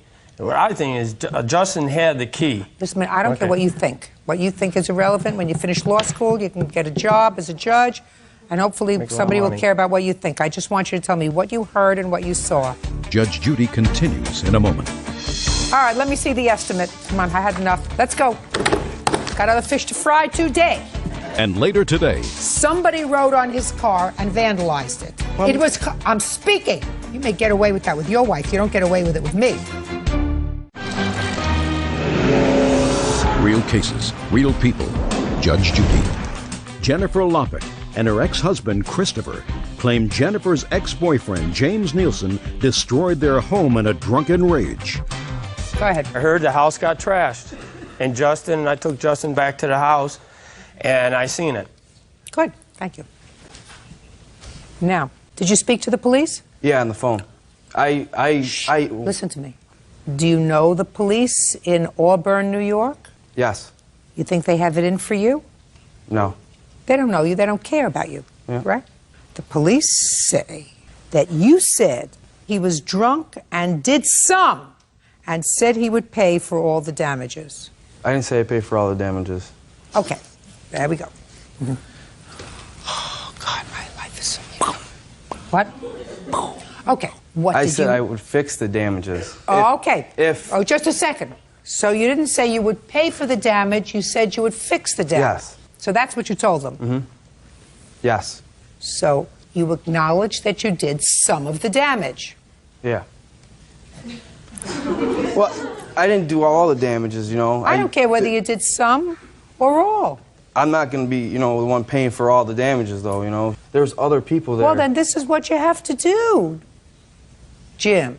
I call her and tell her I was going to come fix it, and she's like, oh, no, I can't do it now. I don't want you to fix it. I got somebody else to fix it. What do you I do bought for, all this stuff to what go do you fix do it. for a living? Huh? I got 2 jobs. I work at MKM, and I'm an electrician. What's MKM? Trucking business. But you're not a carpenter. No. I can still do it, though. Are you a brain surgeon? No. You wouldn't try that, would you? No. I mean, if somebody said, you know, here's Bird, he needs a little brain surgery, you wouldn't say, I'm going to give it a try. Not what I do, but I'll give it a try. Wouldn't do that. And so they're entitled to have a professional carpenter fix that. They don't have to accept your offer to fix it yourself. But the railing wasn't all broke. It came all off. The screws just fell out of it. That's all that happened. When to you it. commit a crime, sir, you don't get to choose your punishment. Your Honor, I told him he could fix it, and we went a month of him not doing anything, and then I said, well, we'll just do a payment of $527, because that's what I estimated myself. $527, an odd number to estimate. But then... Isn't that an odd number to estimate? But, $527, no sense. No. Just $527. Just figured, yeah, I know. All right, let me see the estimate. Come on, I had enough. Let's go. Got other fish to fry today. Yeah. This is not an estimate. This is something that you prepared. That's all the personal stuff. Eggs, your food estimate, your eggs, a pudding, Jell-O, mayonnaise, bread, a gallon of milk. You know what that comes under the category of? You know what you said to me before when I asked you why you were smiling? Remember what you said? Because you were... Okay. Stupid. All right. Go buy your own eggs. That is pretty stupid. Why didn't you take pictures of the way the rest of the place looked? Hummer? Because Chris went and bought a camera, and we were supposed to take pictures of the house while it was fully destroyed before I cleaned it. And he said, well, since the cops came and Jim admitted to doing it, then we don't need to take pictures, and would not take it out of his car Why to take not? pictures. I don't remember. I don't remember either. All right. Did you get the place fixed? We got everything cleaned up, but we didn't get it fixed yet. Not all the... I cleaned the house. I didn't get anything fixed yet. Judgment for the plaintiff for the amount of $1,500. That's all. Don't be stupid. You are excused. You may step out. Thank you. That same night, she went out with me to the movies and all that, and was with me for other weeks after that. Before I even left the restaurant, I told them that I was going to his house. She called my phone and went to my house. I drank a few beers and I passed out. The next day I show up and my front porch is missing. I woke up with stuff all over me and I was pissed off. Oh, I was mad. Very angry. And now the next case. All parties in the matter of White versus Flores. Step forward. Russell White is suing his neighbor, Adalberto Flores, for the cost to fix his car. Russell says Adalberto's daughters wrote on the vehicle with chalk. Mr. Flores, we thought it best that your 4-year-old little girl, who was the subject of this case, was outside. She appeared to me to be a little bit upset about being here. I don't think it's necessary for her to be here. If it is, I'll have to see her in chambers. Clear? Yeah. All right. Mr. White, you and Mr. Flores are neighbors, Yes. and your children played together for some period of time until recently. Yes, Your Honor. It is your claim that Mr. Flores is responsible for some damage that his daughters did to your car. Yes. You fixed the car, and you really want Mr. Flores to pay your insurance deductible, which is $500. Yes, Your Honor. And Mr. Flores says that there's no evidence that his girls caused any damage to your car. Yes, Your Honor. Who caused the damage to your car and when, Mr. White? Well, on October the 13th, I was working 3 to 11. When I came home that evening, I noticed some damage on my car. You have photographs of it? Yes, I do. I'd like to see it, please.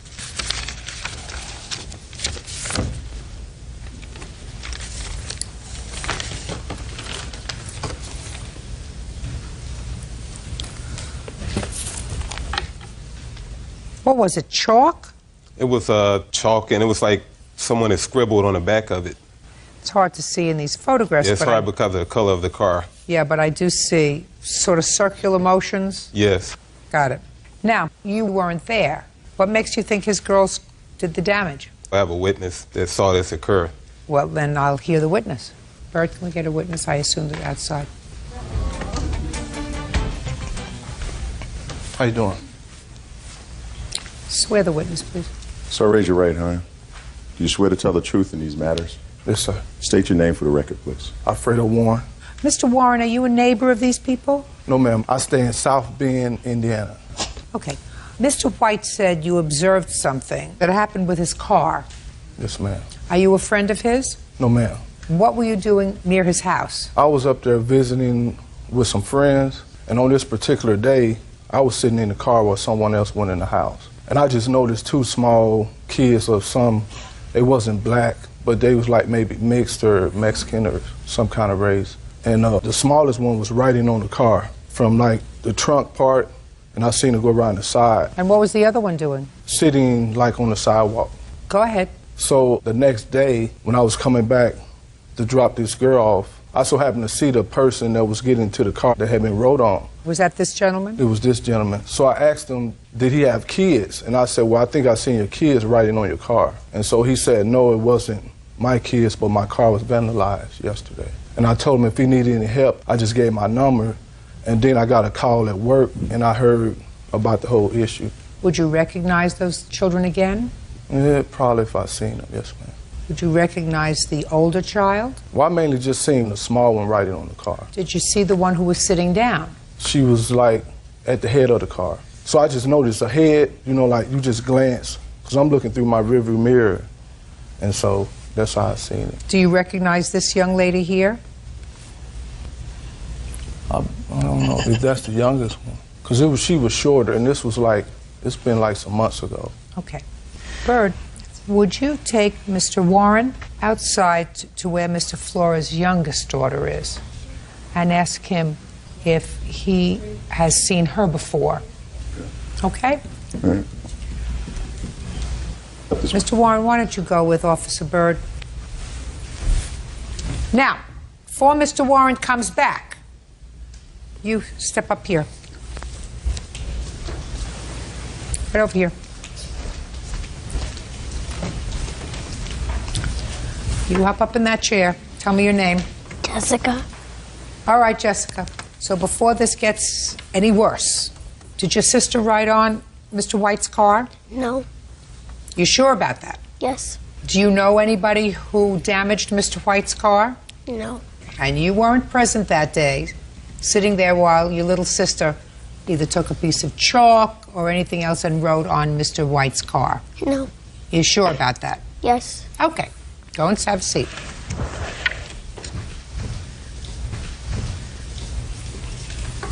All right, Mr. Warren. Did you see the little girl who was outside? Yes, ma'am. Do you recognize that That's little the girl? child. That's the one I seen. That's the little girl who rode on the car? Yes, ma'am. Prior to October 13th, you had never met the plaintiff, is that right? Yes, ma'am. Are you positive that the other young lady that you saw outside, the little 4-year-old? Yes, ma'am. That's the one I seen right on the car. Okay. What do you have to say for yourself, Mr. Flores? They running a game. What? I said they running a game because she don't go outside without her sister, so I don't know what he talking about that he see my only 4-year-old outside. Listen to me very carefully, sir. Nobody's running a game. Your daughter fibbed to you. This one. This man doesn't know him. I believe him. That's my job. Oh, okay. To determine who's telling the truth. All right. He didn't say to me, yes, I recognize her. He said, I'm not sure. It's been a while ago. Right. But when he went outside and saw your little girl, who he was watching right on the car, he was able to identify her, and I believe him. So you better have your girls a little bit more in check. Anything else you want to say to me? Yeah, I think she didn't do it. Well, you keep going in that direction, and you're going to be standing in court a lot with your daughters. A lot. I've given you all the reasons. Somebody rode on his car and vandalized it. It was... I'm speaking. You may get away with that with your wife. You don't get away with it with me. We have an independent witness who saw 2 children, one older, one younger. The younger one was riding on the car. And he says there's no question in his mind it was your daughter. And you said, I don't believe it. Why? Your daughters never lied to you? No. Baloney. They ain't the only ones that live there. They ain't the only little girls that live in the block. Just a second. He said it was your daughter. Certainly they're not the only children living on the block. He don't even live around there. Oh, you're an He idiot. live in Sound Bay. You're an idiot. You're going to spend a lot of time in court, both for yourself and your children. Judgment for the plaintiff in the amount of $500. That's all. Parties are excused. You may step out. Now it's case number 226 on the calendar, the matter of Elmore versus Padilla. Parties have been sworn in, Judge. You may be seated. Folks, have a seat, please. Mr. Elmore, the defendant is your sister. Yes, ma'am. And according to your complaint, you loaned her the money to make her mortgage payment for about a year. Yes, ma'am. It was about 10 months, probably. Yes, ma'am. And you loaned her that money with the understanding that if she did not pay you back, the title to the mobile home would be put in your name. Yes, ma'am. Either or, some kind of assurance that I'd get something out of it. And Ms. Padilla says that there was never an agreement that you paid her mortgage, but that was like rent because you were in fact living there. Now explain to me how it came about that your sister and your mother were together in this mobile home. Well, I moved to Mexico, and after I moved there, my sister had my mother move in with her. I was down there about 5.5 to 6 months. I came back in like July. Where did you stay when you came back to work in July of 2004? For the first probably month and a half, I stayed at her trailer. So from, let's say, July and August. In August, I was in California, in San Francisco. When in August? The 1st of August, I got a job traveling, working in refineries. So you spent 1 month with your sister and your mother? Probably about that. Is that about right? I wasn't there during that timeout. Who was there? She was there, man. All right, so you say she was there. So you lived there for a month in July. When did you have this conversation with her about the mortgage? I'd say it was in June. The end of June. So before you moved in? Yeah, I was still in Mexico before we had this conversation. So in Mexico, she called you and said what? That she's a couple of months behind on her payment. They're about to repossess it, and she moved my mom in with her, and I didn't want my mom to be, stuck out because she didn't pay her bills. So? So I came back, and I got a job building swimming pools and started paying, And okay. She said that she wasn't working because she was waiting on a workman's comp thing to come through, which after a while, don't speak to him. At my stage in life, I can only hear one person talk at a time. Yes, otherwise I get confused. But after a while, waiting on her workman's comp or whatever to start up so she could pay her own bills, it got kind of old. And she was quite a bit behind, about $1,100, I believe. You were living in the trailer for the month of July. Yes, ma'am. So I would assume, at least for the month of July, you were going to pay some rent. Yes, ma'am, but this month of July, I was paying the month of May's rent. I was paying her back payment. If you paid her the back payment for the month of May, how much did you pay for rent in July when you were living there? Well, I never had a set payment, I guess I would owe for that month of rent, but... I guess you might. Yes, ma'am. Because you were working, right? But see, none of that... Yes, ma'am. Go ahead. You don't think that she should pay for a time when you were living there and not paying rent? Yes, ma'am, but I was paying her bills too, evidently, because she was not working. She had no income coming in whatsoever. How much in total did you pay towards this trailer? Trailer and utilities. Trailer. I don't really have an exact on just a trailer, but I would just send money orders, and whatever they put it on, that was that. That was nice of you. I don't hear anything about a loan. Yes, ma'am. That's what all this was a loan. Well, that's what you're telling me, sir. That's not what they tell me. Yes, ma'am. But I would not have come back, to pay all her bills. I was living in motels this entire time. Not in July. No, I got that job in August. Not in July. Or the past 5 months. Listen to me. Shh. Where have you been living the last 5 months? A couple of months I was there. But then she got mad because I wouldn't let her use my cell phone, so she told me to get out of her house. She ended up calling the police to have me removed. Miss Padilla? Yes, ma'am.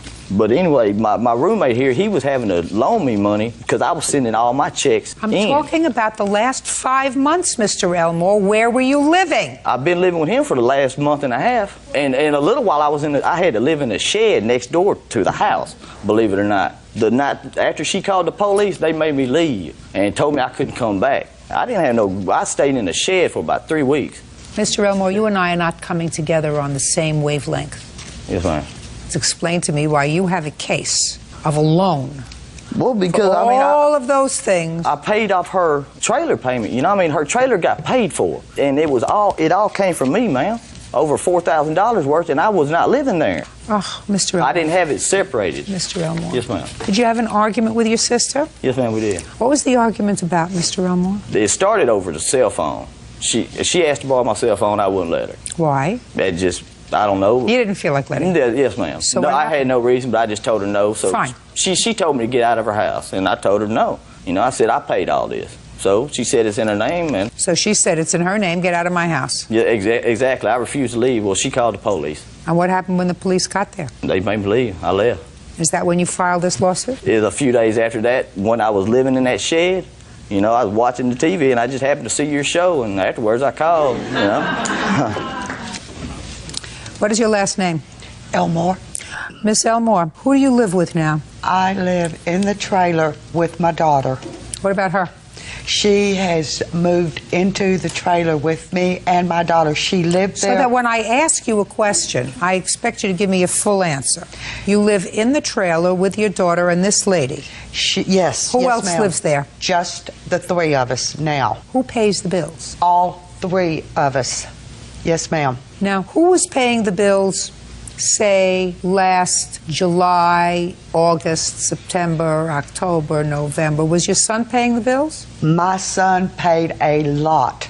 He did. I have never denied that, but I was paying too. It wasn't just Mike paying. And your son contributed, according to him, some $4,000 over a 13-month period. Is that right? Actually, it was more than that, but I've lost several receipts. Now, Mr. Elmore, yes, ma'am.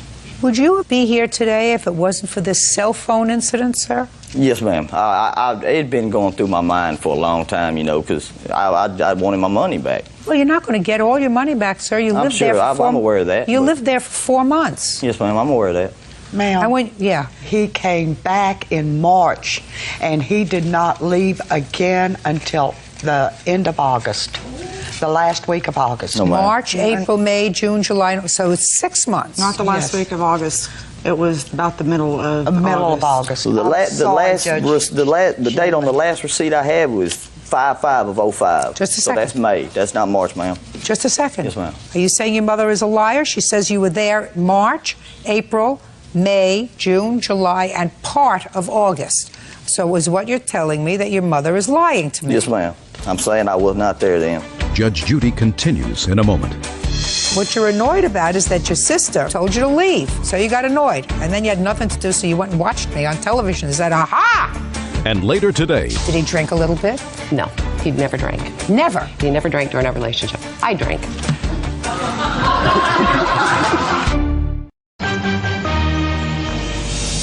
Real cases, real people. Judge Judy. James Elmore says his sister, Shauna Padilla, owes for loans to make her mortgage payments. Shauna is countersuing for damages to her property. Now, tell me, in March, he came back for how long? It was about 2 weeks, I believe. And then he left out for the job. He never actually got to work on that job. He got sent back right after that. And when did he come back? I probably at the end of March. So was he living in the trailer in April? Yes, ma'am. May? Yes, ma'am. June? Yes, ma'am. July. Yes, ma'am. And part of August. No, ma'am, Yes, I was ma'am. not. And part of August. Yes, ma'am. Okay. And the previous July, he was there when he came back from Mexico. Yes, ma'am. For 1 month. Yes. Miss Judy, she says that I was there before then. Like I said, I got the date on the first receipt that I paid is 7/14/04. I was paying a May 15th bill because when she called me, All right, she was listen 3 to months me. back. Listen to me, Mr. Elmore. She got her dates confused, ma'am. No, Mr. Elmore, listen to me carefully, sir.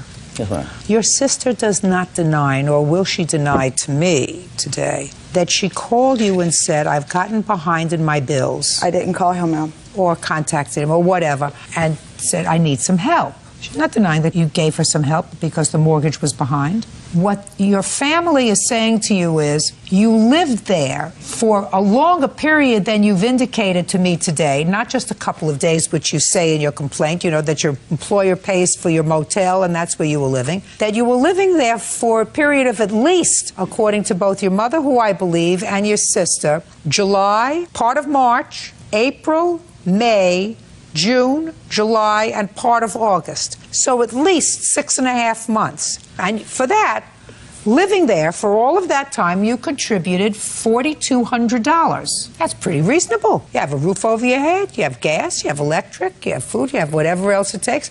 And if you helped your family out for another 3.5 months, you don't come in here and bother me about that. What you're annoyed about is that your sister, for whatever reason, after you said she couldn't use your cell phone, told you to leave. So you got annoyed. And then you had nothing to do, so you went and watched me on television and said, aha!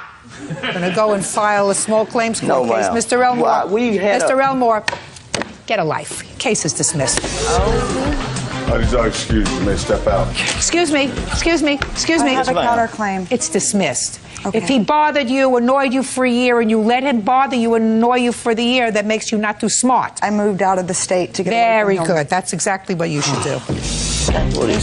She got a free trailer, that's what happened. I paid plenty for that trailer. She got a heck of a ride off of me. I have also done many, many things to contribute towards his welfare growing up. My mother was there, you know? I mean, she wasn't doing nothing to help him. It breaks my heart. Don't trust no family member. And now the next case. All parties in the matter of Evans versus Fry Leach. Step forward, please. 24-year-old Brandy Evans is suing Kathleen Fry and her ex-boyfriend, Patrick Leach, for damage to her car. Brandy claims Patrick was riding his bike when he crashed into her parked vehicle. Miss Fry, are you the neighbor of the plaintiff? And not of the plaintiff, of the plaintiff's witness. And this is your boyfriend? Ex-boyfriend, yes. How long has he been your ex-boyfriend? Since about last November. And how long was he your boyfriend? About 18 years. That took you a long time to decide he wasn't the right one. Huh? Sometimes you don't think. Was there any particular reason why you terminated the relationship? We just weren't getting along anymore. Did he drink a little bit? No, he'd never drank. Never? Before we started going out, he drank, but he never drank during our relationship. I drank. Now, you were riding a bicycle. Yes, ma'am. With your girlfriend. Yes, ma'am. Where had you been riding?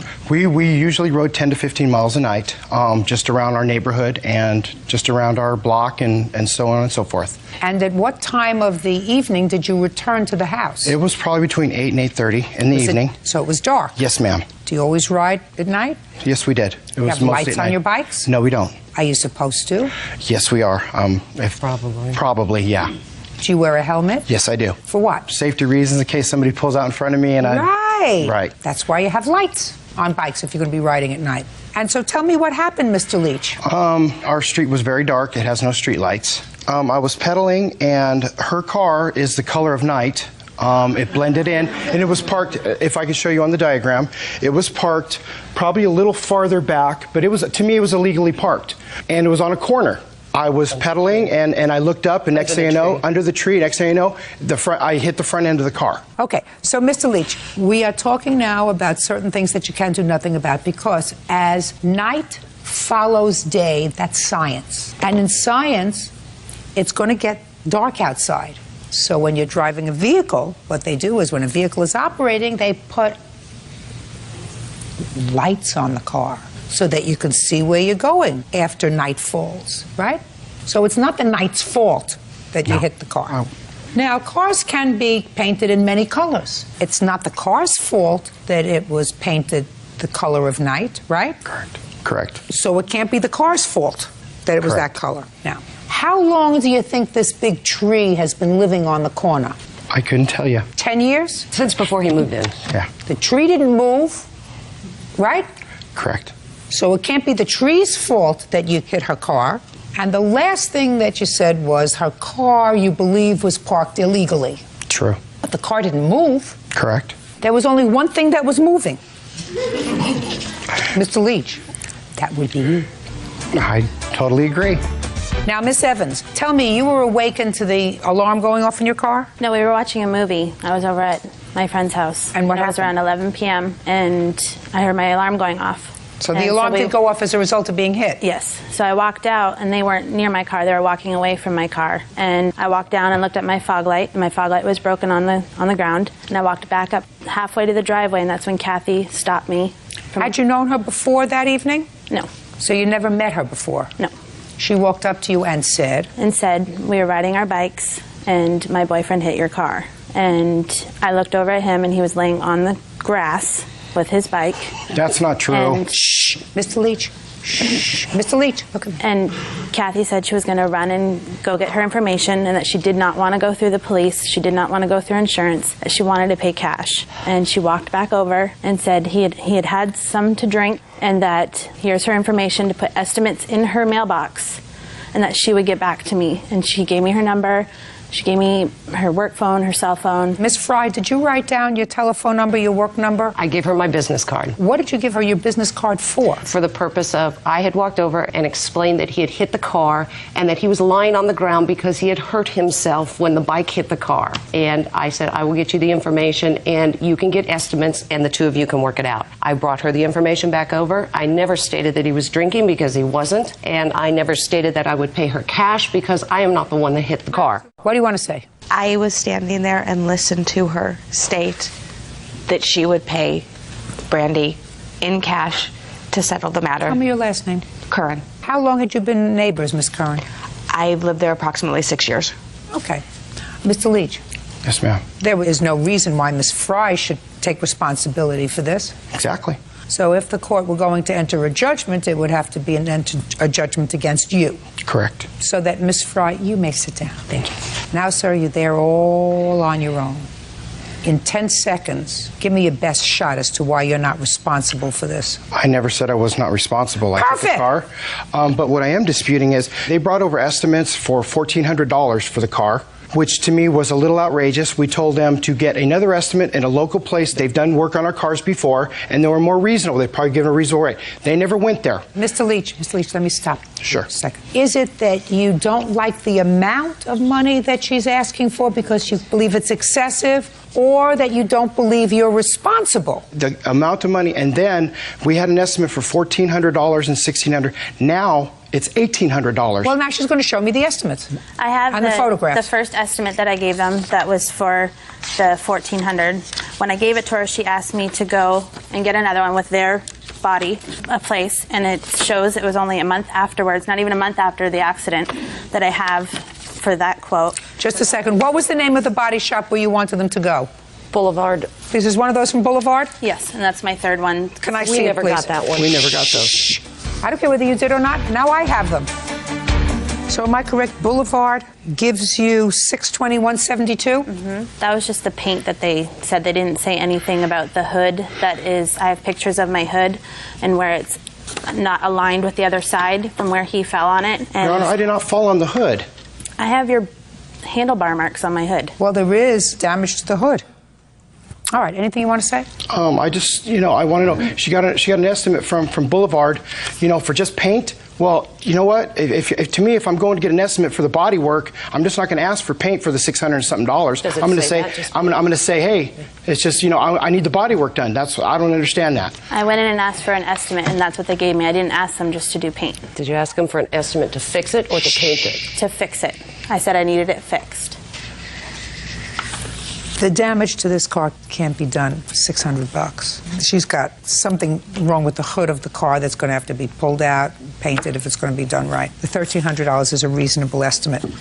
Okay, judgment for the plaintiff in the amount of $1,360.64. Thank you. Thank you.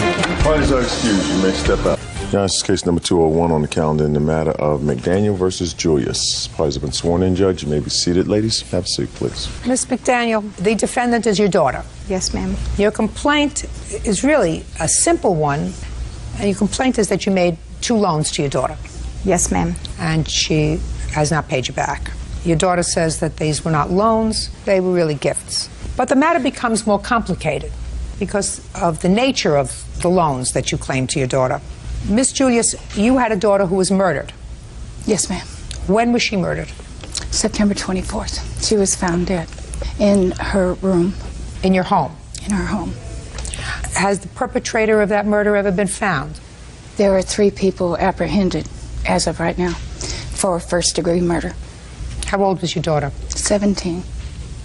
According to you, Miss McDaniel, you went to where your daughter was living, and your daughter did not have money for a burial.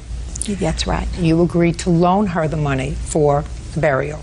Yes, ma'am. Subsequently, your daughter, who was not happy staying in the same house where her daughter was murdered, which is quite understandable because people had not been apprehended at that time, asked if she could relocate, and you agreed to loan her some money. Yes, ma'am. So that she could relocate.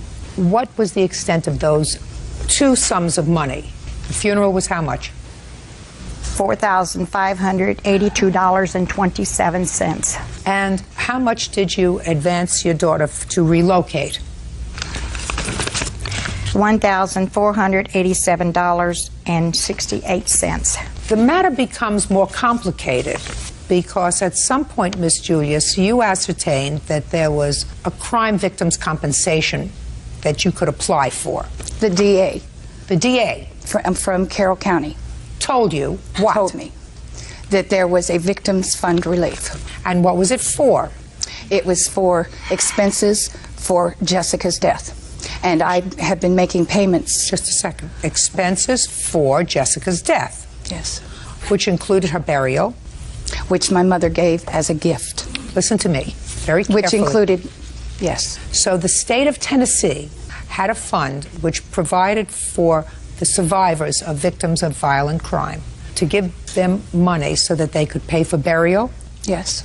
And other related expenses? Yes. You applied for that? Yes. And you got a check? Yes. How much was the check? One was $5,300 and the other one was $1,024. Can I see the paperwork surrounding those 2 checks, please? There was a few gas expenses.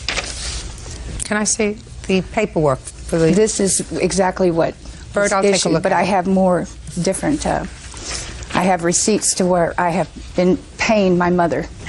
Just a second. They paid you $5,307.27 for the funeral. And then there are other related expenses, moving expenses. Are you telling me that you have proof that you gave some of this money to your mother? Yes, I have. I'd like to see it, please. I have receipts.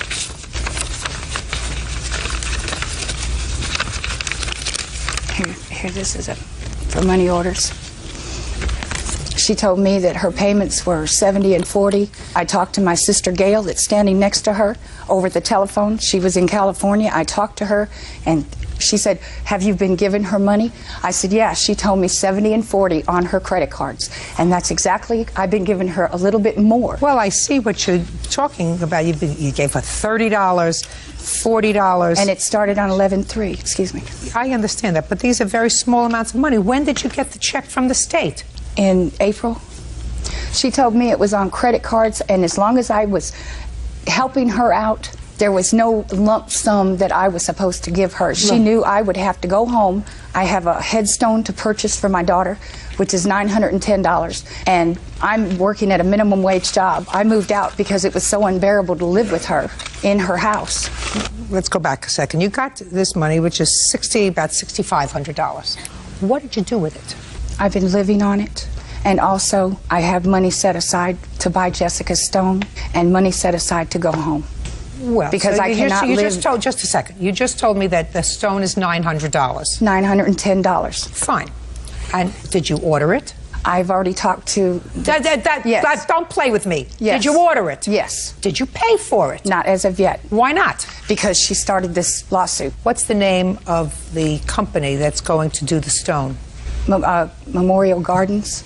Well, you certainly have $900 for the stone because you got $6,500. And my problem with you, Miss Julius, is because this is not a very difficult case. Whether your mother said to you, as you allege in your answer, that's the least I can do to give you the money for the funeral, right? That's what she alleges you said to her, or not.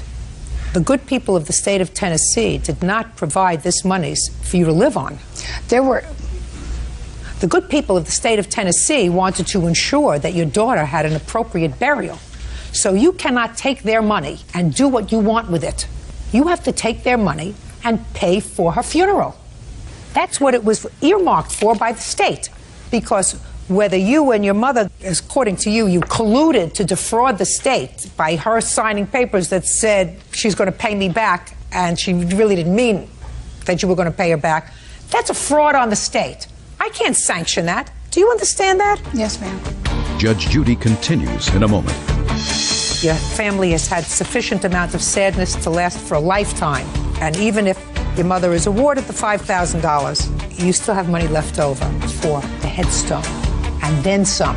And later today. When they got pulled over, there were drugs in the car. Whose drugs were they? They were his drugs. What kind of drugs were found in the car? Marijuana, pills, and methamphetamines. Whose were they? Hers. Real cases, real people. Judge Judy.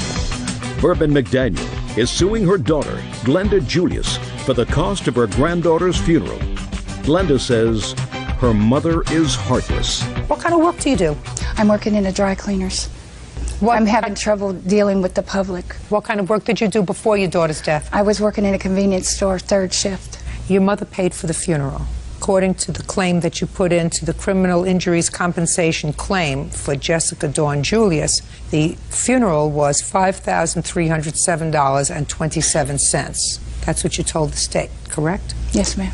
And the funeral was actually $45.82? The difference was donations from the school where Jessica went. What? I have a paper that states each and every one that gave donation to the funeral. Can I see it, please? Yes. The family that Jessica was, Lisa Stevens' family, were there and willing, and the whole town was willing to help out with this. My mother is the one that wanted me to move. I left everything I owned. Listen to me. I'm not talking about the moving. I'm talking about the fact that you cannot take this money and live on it. I have to make a judgment whether the person who actually paid for the funeral, and that's your mother, or you who did not pay for the funeral, are the rightful recipients of this money from the state, which is earmarked for your daughter's burial expenses. Do you understand that? Yes, ma'am. And there were some very nice people from the town who also sent checks in for the funeral. But that's not the issue. The issue really is a very simple one. Whether your mother, at the time that your daughter died, and I believe that she probably did, say to you, this is a terrible time. I don't want you to worry about the funeral. I'll take care of it. Because that's what a parent does. But then when you found out that there was a possibility, because you said that the district attorney told you that there was a fund, that was after your daughter was buried, correct? Yes. So after your mother laid out that money, and probably would not have sought to recoup it because you have limited circumstances, that'd be a fair statement. But after she found out that you were going to get this money from the state for the funeral, the right thing for you to do was to give it back to her. I've been giving her close to $1,500. No. That may have been fine, Miss Julius, giving her $30, giving her $70, until you got $6,500. Once you got $6,500, you had to say, Mom, clean up the credit card, pay it off, because that's what this check was supposed to be used for. Yes, Do we ma'am. understand each other? Yes, ma'am. Good. Let's not pursue this any further. Your family has had sufficient amount of sadness to last for a lifetime. So you have the money, and even if your mother is awarded the $5,000, you still have money left over for the headstone, and then some. right? Good. Judgment for the plaintiff in the amount of $5,000. That's all. Thank you, Your Honor. Parties are excused. You may step out. I love my daughter, love my granddaughter. It was a gift to bury Jessica. She's using it very foolishly, but she'll have to live with that for the rest of her life. And now the next case. All parties in the matter of Savage versus Balding. Nancy Savage is suing the mother of her grandson, Melissa Balding, for bail money. Nancy says Melissa and her son were arrested on drug charges. All right, everybody listen very carefully because this is a long saga to get to a simple question. Miss Savage, I assume this is your son. Yes, it is. This is his girlfriend. Yes, it ex-girlfriend. is. True. They have a child together. True. She doesn't have custody of the child. He doesn't have custody of the child. One of your other children has custody of the child because both of these two people were, in somebody's opinion, not capable of taking care of this child. According to your complaint, some time ago, your son was driving your car with her in the car. When did that happen? About a year ago, a little over a year ago. Let's have a month. April 30th, 2004. He's not your only child, is he? No. Perfect. It's a perfect example of don't put all your eggs in one basket. When they got pulled over, there were drugs in the car. I assume, Miss Savage, that they didn't belong to you. Right. So the two of them got hauled into court and your car was impounded. According to you, you bailed out your son and Miss Balding, and you want your bail money, which was how much? $750. You also would like her to pay for the towing fees on the car and the impound fees. The impound fees. That she's not going to pay for because the Hulk over here was the one driving your car, right? Yes. And you gave him permission to drive your car, I assume. So I would suggest you get the impound and towing fees back from him. By the way, have you paid your mother back for your bail? Yes, I have. Except for $50 of it. What about the towing fees? No, I haven't. Where were the drugs found? They were found behind the glove box, stashed. Whose drugs were they? They were his drugs. Had you used drugs that day? No. Were you under the influence of drugs that No. day? Were you under the influence of alcohol that day? That was possible. What? Yes, ma'am. What time of the day was this? Around 12 o'clock in the afternoon because I was laying out at my pool. What time had you started drinking? Around 12 o'clock. He's shaking his head no, I tend to believe him. Were any charges ultimately brought against you? Yes, ma'am. For what? That I'm not quite sure about them, but I have this paper right here stating that it was all dropped and dismissed. Let me see that, please. I have on the bail slip that I got her what her charges were. Can I see that, please? And she has one more charge than my son was, which I believe is being under the influence. She admitted to the police that she had taken somas. What is that? It's a muscle relaxer. Not that day, but previous.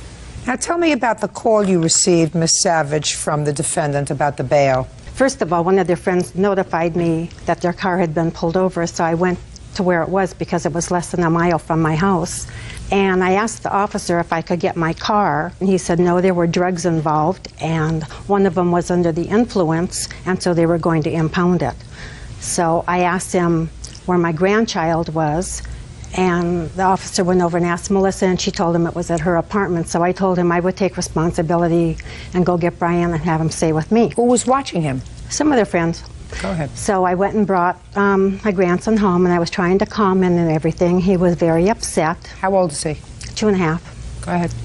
I told him that Mommy and Daddy were having car problems, and when their car was fixed, that they would come and get him, and he told me that I should take him to where they were. So Melissa started calling. The first call, she was like, you have to get me out of here. I can't stay in here. You need to get me out. I'll do anything. Whatever it is, I'll pay you back. Just get me out. And that was the first of one of many calls. I probably got between 15 and 20 calls that night, and every time she called, she woke my grandson up. And what about your son? He called me once. Did you go and bail him out? I bailed both of them out. No. He called you once? Once. When did you bail him out?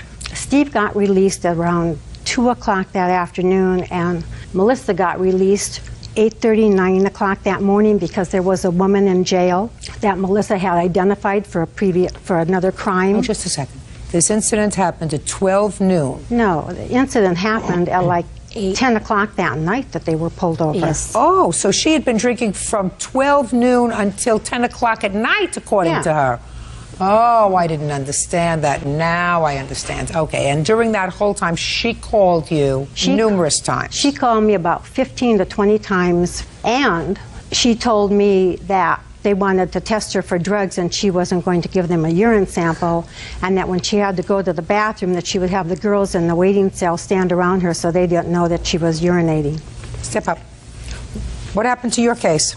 My case was dropped before hers was. What kind of drugs were found in the car? Marijuana, pills, and methamphetamines. Whose were they? Hers. That's interesting. Not yours. The marijuana was mine. I admitted to the cop when we were stopped. He asked if there were any drugs in the vehicle, and the marijuana was in my pocket. And I handed that to him, and he found the other drugs when we asked for my license and registration. When she opened the glove box door, he saw a container that everything else was in. Who are you? Her mother. Step up. Why do you think your daughter didn't call you to bail her out? Because I taught her not to call me and bail any of my children out until they have gone to their first preliminary hearing. She was in Ohio. Just a second. They'll possibly lower the Just a bail or second. drop the What's your last name? Daly.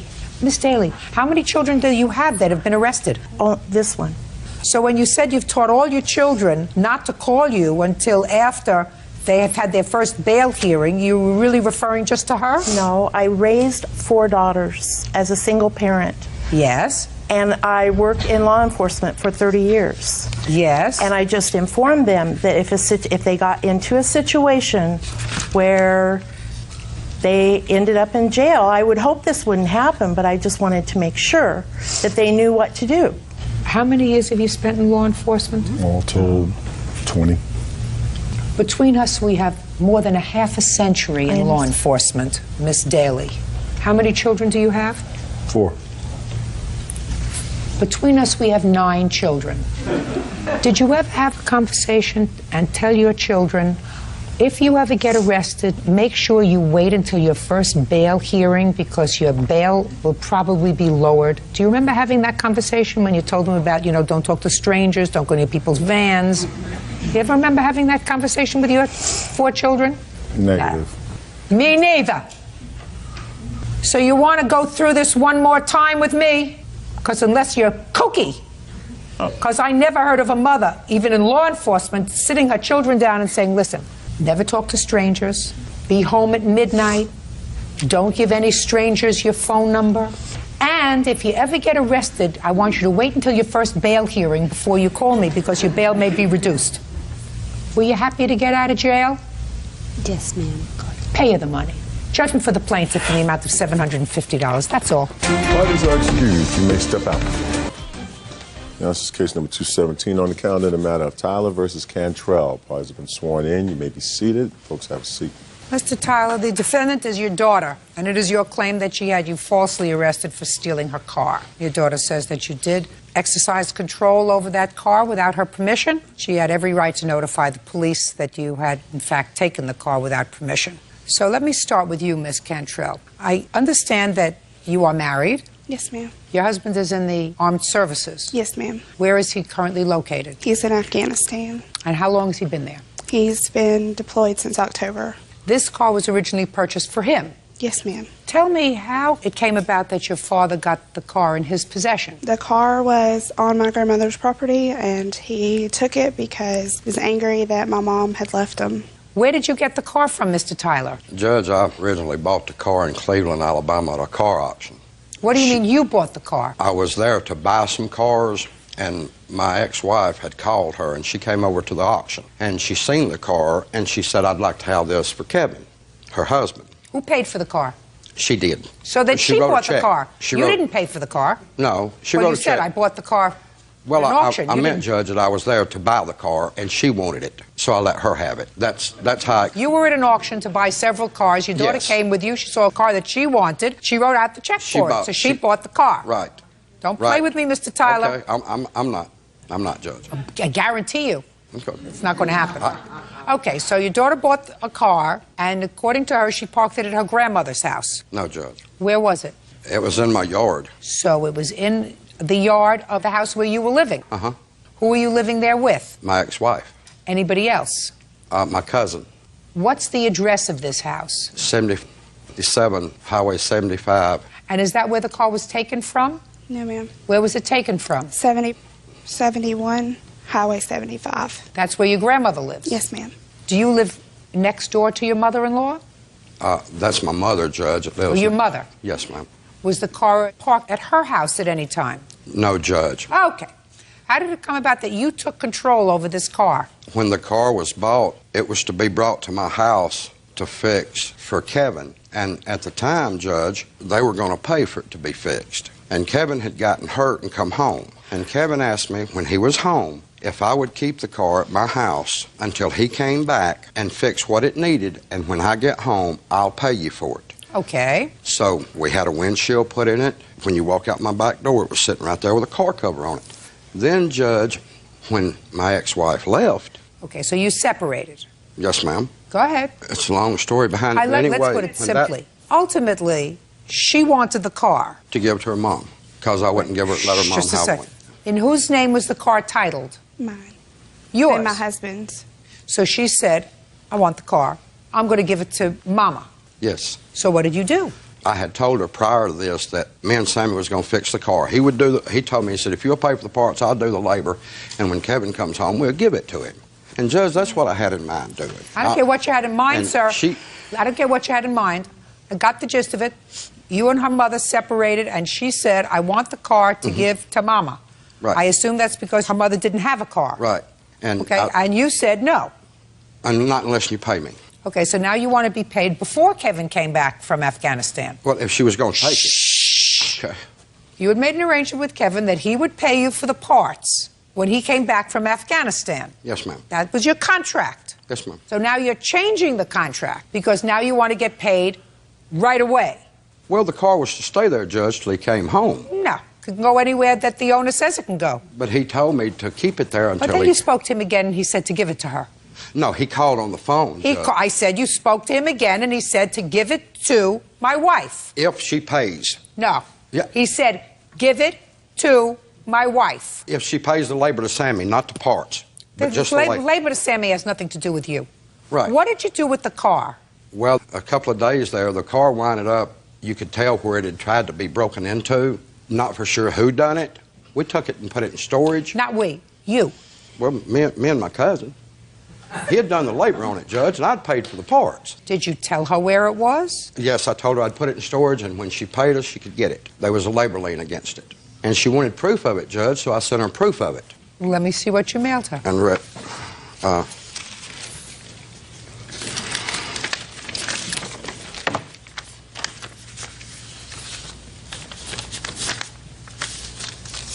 may I speak, Judge? No, now it's her turn. Okay. Go ahead. When they sent this letter, they did send the letter, but it was not sent until after the investigator had called and spoke with him about my car. Is that right? Yes, ma'am. I have the report. And Can I see the report, yes, please?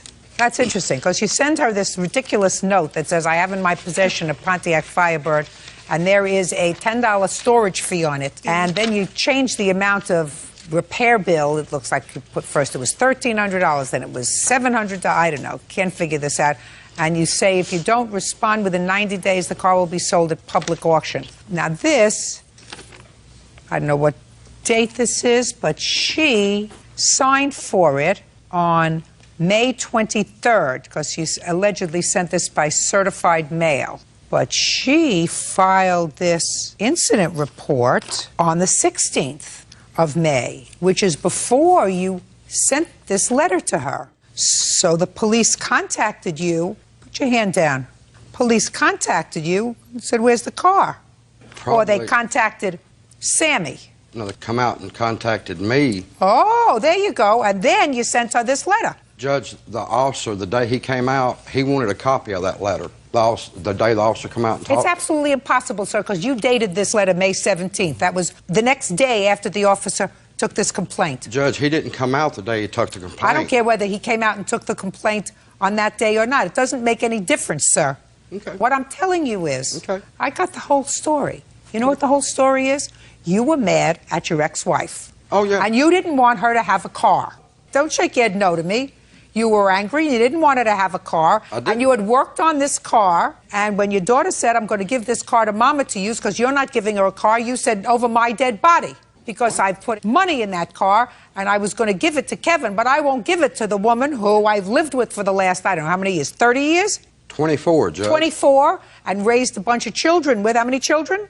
4. 4 children. I'm not going to give it to her because I don't like her. I like this stranger, now husband of my child, and I'd give him for nothing, but I'm not giving it to my ex-wife because who the hell does she think she is throwing me out? You're right. Well, that's too damn bad. You had no right. That's too bad, Mr. Tyler. Judge Judy continues in a moment. Uncross your hands. Your wife may have taken your attitude for 24 years. I don't. What I'm telling you is you didn't do it because you put a mechanic's lien on it. You did it because you were PO'd at your wife. And later today, I needed some money to put down. She gave us the money. I didn't give the money. Okay, just a second. Why would you choose to pay back your in-laws and not your mother? Because it's my mother. real cases, real people.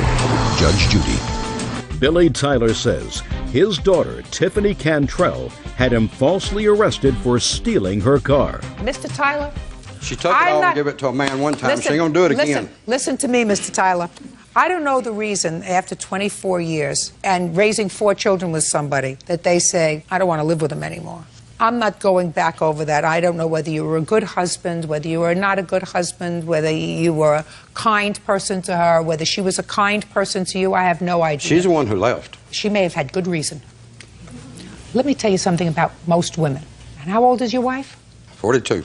Most women, if they have a loving mate, someone who cherishes them and cares for them, Some of them appreciate it. I'm speaking, and treat them well, they don't say, I'd rather go it alone. See, sometimes men do, because, you know, men will turn around and they'll say, well, I can find somebody who's 20. What do I need?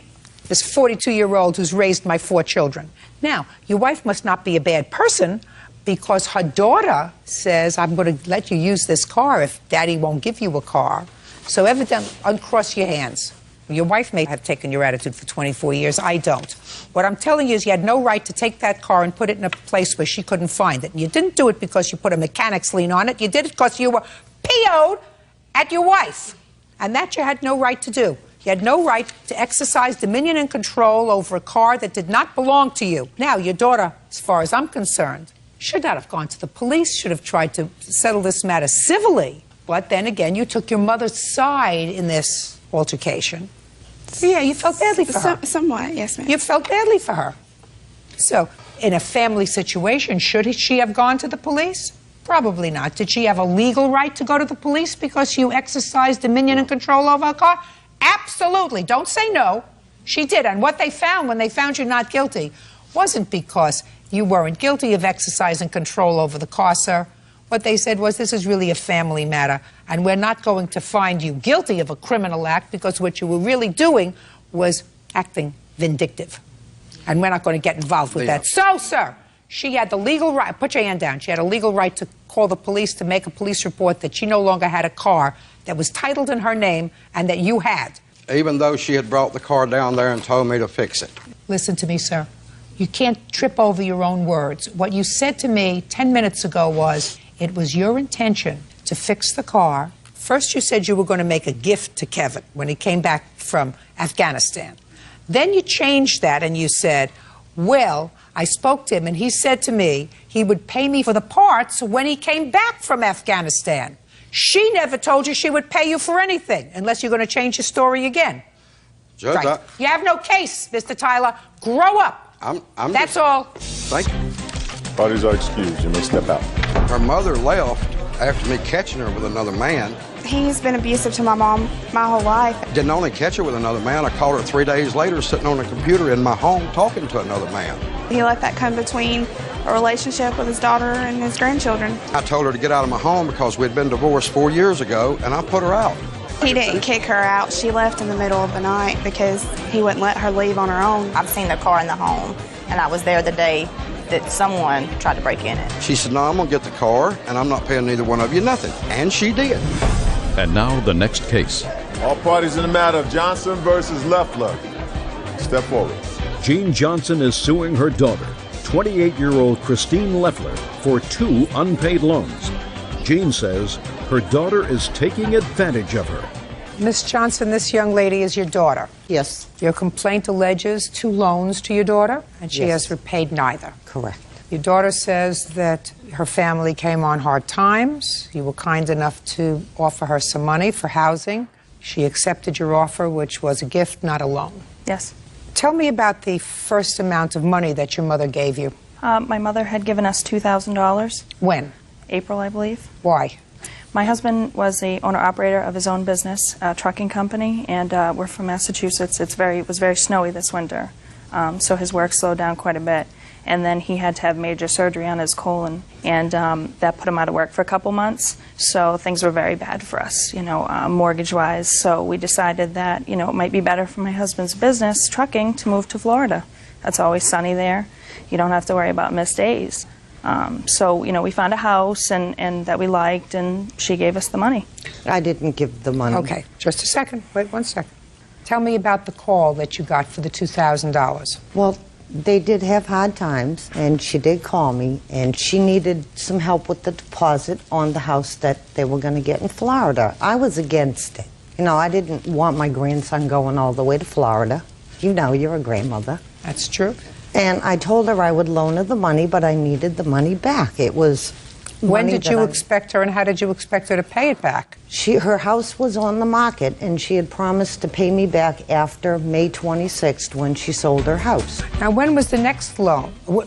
When was the next amount of money that your mother gave you?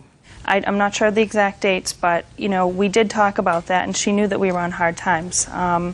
And when we did get an offer on the house, it was less than what we had expected. Well, how much did you get? We got about 17 grand. Unfortunately, due to being behind, my husband had to catch up on. So you netted $17,000 in profit? Yes. And how much was this second amount of money that your mother gave you, and for what? She had found us a rental house in Westboro. Every time I would go over to her house, I would get Well, the first house fell through in Florida. Well, that was to build for us to own. She had found us a rental house. Why did it fall through? The builder had been put to a halt in Florida. He had too many outstanding projects per the person that we were going through. So you lost the $2,000? Yes. Yep. So she had found us a house in Westboro. She gave the woman the money to secure it so we'd be in the same town as her. And I knew that she knew that we had no way of paying her back. I couldn't pay my mortgage. How was I going to pay her back all this money? It's ridiculous. Out of the sale of the house. Well, that's just the thing, Your Honor. I mean, everybody else that, my husband had his truck that he owned, which was quite a lot of money every month. So we had all these back months that I had to pay. And, we owed money to his parents. I mean, it was just out of control this winter. How much money did you owe to his parents? We owed his parents $5,000. They got their money. Shh. Did you pay him back? Yes. Did your mother know that you had paid back your husband's parents? Yes. What does your mom do for a living? She works in an office. And your father? My father's a retired policeman. So he has a pension? I believe so. And your in-laws? My father's a retired state policeman. Your father-in-law? My father-in-law, excuse me, is a retired state policeman. So he has a pension? Yes. And your mother-in-law? I believe she works at TJ Maxx still. They have comparable kind of incomes. Why would you choose to pay back your in-laws and not your mother? Because it's my mother, and because she knew that we were on difficult times. I mean, my husband had to go back and take a job working for somebody again. He had to sell the truck, ultimately, because we couldn't afford to pay for it. Well, so now you go from making this much money to making this much money, and all these people that you owed, they really don't care. They want their money either way. So trying to raise an 8-year-old and, Ms. Leffler, I understand you, and I am compassionate to your position. And to be quite honest with you, unless your parents had their back to the wall and needed this money desperately, I don't think I would have pursued this matter in a court. I'm telling you right now, Ms. Johnson, I would not have done that because I think that your daughter, she strikes me as being a reasonable person. But I think, Mrs. Leffler, that you could have handled it a little more reasonably. and said to your husband, listen, we have one pot of money. We have $5,000 that we're able to scrape together to pay back our collective parents. And we can't pay them all back what we should together. So let's work it out and give each set of parents $2,500 and say, you know, we're going to try our best to put some money together so that we will have the respect of both sets of parents, not just one. Well, I really didn't think that she wanted, I mean, I didn't think it was a loan. I really didn't. Well, but listen, you can't tell me that the first time you heard about it was when you got served with a small claims summons. This is something that's been going on for a while. And I'm going to suggest to you that your mother might have let this slide for a longer period of time until she found out that you paid back your in-laws $5,000. Because, quite frankly, that would irritate me. You say to me, it's a very interesting thing, you said to me, it's because it's my mother. Well, can I say that she didn't want the money until she decided she wanted to pay off her second summer car. She's got a nice Saab convertible. Not really something you need to have, but she has it. So, you know, I have to give her this money because she wants to pay her car off. Just a minute. That's not your determination to make. But all of a sudden it's... What do you do for a living? I work in an office. Same as your mother? Mm-hmm. And your husband's working now? Well, he's working for somebody now. He's not making the kind of money he used to. Well, he's working? Yes. And you have one child? We do. When did you pay back your in-laws? When we sold the house. You owe your mother the money. Judgment for the plaintiff in the amount of $4,000. That's all. Parties are excused. You may step out. And now the next case. All parties in the matter of Bartlett versus Jones. Step forward. 22-year-old daycare provider Melanie Bartlett is suing former client Thomas Jones for unpaid daycare fees and late charges. Thomas says Melanie left his son in the care of a certified schizophrenic. Miss Bartlett, you run a daycare service, is that right? Yes, I do. And Mr. Jones had one child? Yes. A little boy? Yes, ma'am. Enrolled in your daycare. Is your claim that he took the child out of daycare without giving you notice, that he owes you for a certain period of time that the child was there when he didn't pay, and he also owes you for a whole bunch of late fees because he took the child out without notice? Mr. Jones says that he owes you some money for the daycare. That's correct, Your Honor. It is his claim that he had good cause to remove his son from your daycare because you were not properly caring for him. That is not true, Your Honor. So let's resolve what we can resolve, and then we'll get on to what's in dispute. How much money, Mr. Jones, do you owe her for the time your son, who was how old at the time? 14 and a half, 15 months, Your Honor. How much do you owe Miss Bartlett for the time she did, in fact, care for him? Approximately 2 weeks, Your Honor. Okay. That's not true. He paid me the first week, and then after that, I had no other payment from him. Well, I'm trying to recall. First weeks were paid in full. The second week, I received partial payment. That's what you said. $45. Well, Yes. but you have to add that. Yes. So we paid you partially. Yes. For the second week. So each week was how much? $160. And the late fees are $10. Just a second.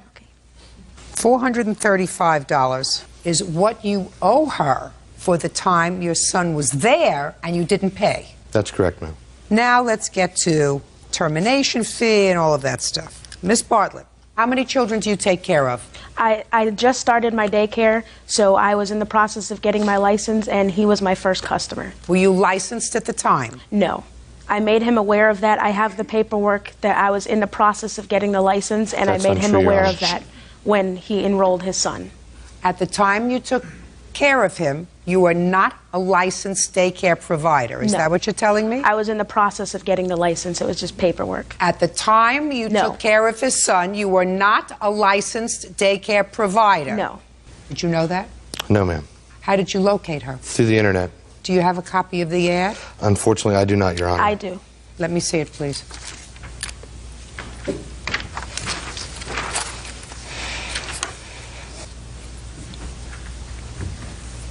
Oh, well, this is deceptive, Miss Bartlett.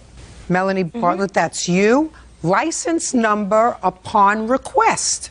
The only choice was to put in a license number or to say upon request. And I was No, in the process. choice is I don't have one. That's your choice. When I say it's deceptive, it says upon request. Upon request means I have one and I'll give it to you if you ask me for it. So that's deceptive. Judge Judy continues in a moment. Did you leave this child in a car? Yes. Did they give you a license? Yes. That's a big mistake.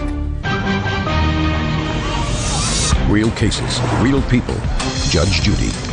Daycare provider Melanie Bartlett says former client Thomas Jones owes for unpaid fees. Thomas claims Melanie left his young son in the care of a certified schizophrenic. Now let me see the contract that he signed. In the contract, do you say that you are not licensed? I didn't mention anything about being licensed or not licensed in the contract, no. Well, then that's deceptive, Miss Bartlett. That's one thing.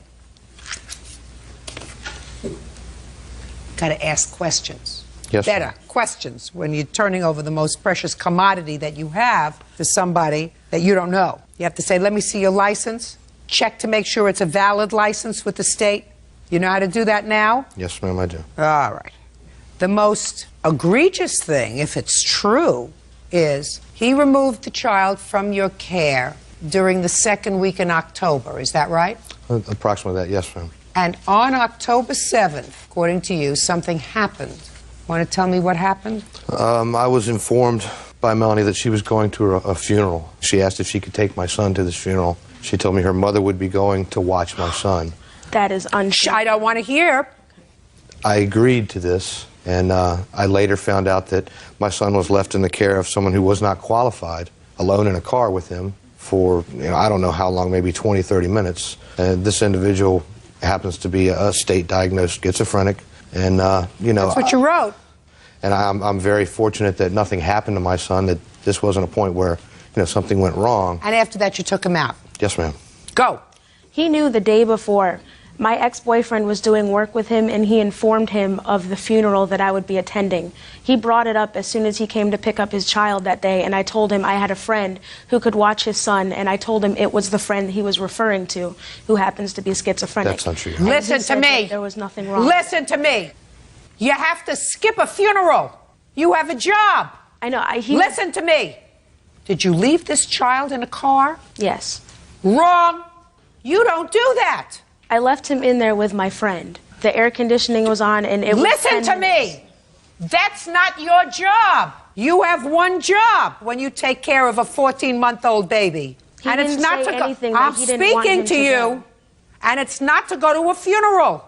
And it's not to leave a baby in a car. And it's not to leave a baby in a car with someone who was on disability for a psychiatric illness. Because according to what you said in your statement, because you anticipated what he was going to say, I was attending a funeral for my ex-boyfriend's family member. I left Jacob asleep in the car for a total of 10 minutes with a good friend. He is a schizophrenic, but he's been on his medication. Did they give you a license? Yes. That's a big mistake. I would trust him with my own 9-month-old daughter. That's your prerogative. Listen to me. That is your prerogative. You can trust him with your 9-month-old if you wish. You cannot trust him with somebody else's 9-year-old. Do I make myself clear? Yes. So you don't get termination fees or late fees or any other fees. He knew the day before that... Listen, I don't care what he knew. There is no way that you're going to tell me that you told him that you were going to leave his son in a car with a diagnosed schizophrenic but who's taking his medication. I don't believe that you told him all of that. My mother was there when I told him that. I wouldn't believe you if you told me or your mother told me that. Judge Judy continues in a moment. What I am going to give you is the money that he owes you for the time that he used your services. It's written in the contract about the late fees. He gave me no notice. I had no I wouldn't give you a second notice. I had no idea he was not going to bring his son back to me. Listen to me. I don't care whether you knew or not. You're not getting it. Maybe your mother can explain it to you. Maybe the state where you live will listen. Because after what I said to you, if you still think that it was appropriate to leave a child in the care of a diagnosed schizophrenic who receives disability, that speaks to your judgment in caring for infants ages 0 to 2, which is what you advertise. And I wouldn't let you take care of a guppy age 0 to 2. Judgment for the plaintiff in the amount of $435, and you're lucky you're getting it. That's all. Parties are excused. You may step out. Yes, case number 172 on the calendar, the matter of Slavin versus Singh. Parties have been sworn in. You may be seated. Mr. and Mrs. Slavin, you purchased a dog from the defendant, a dog that you saw advertised on the internet? That's correct.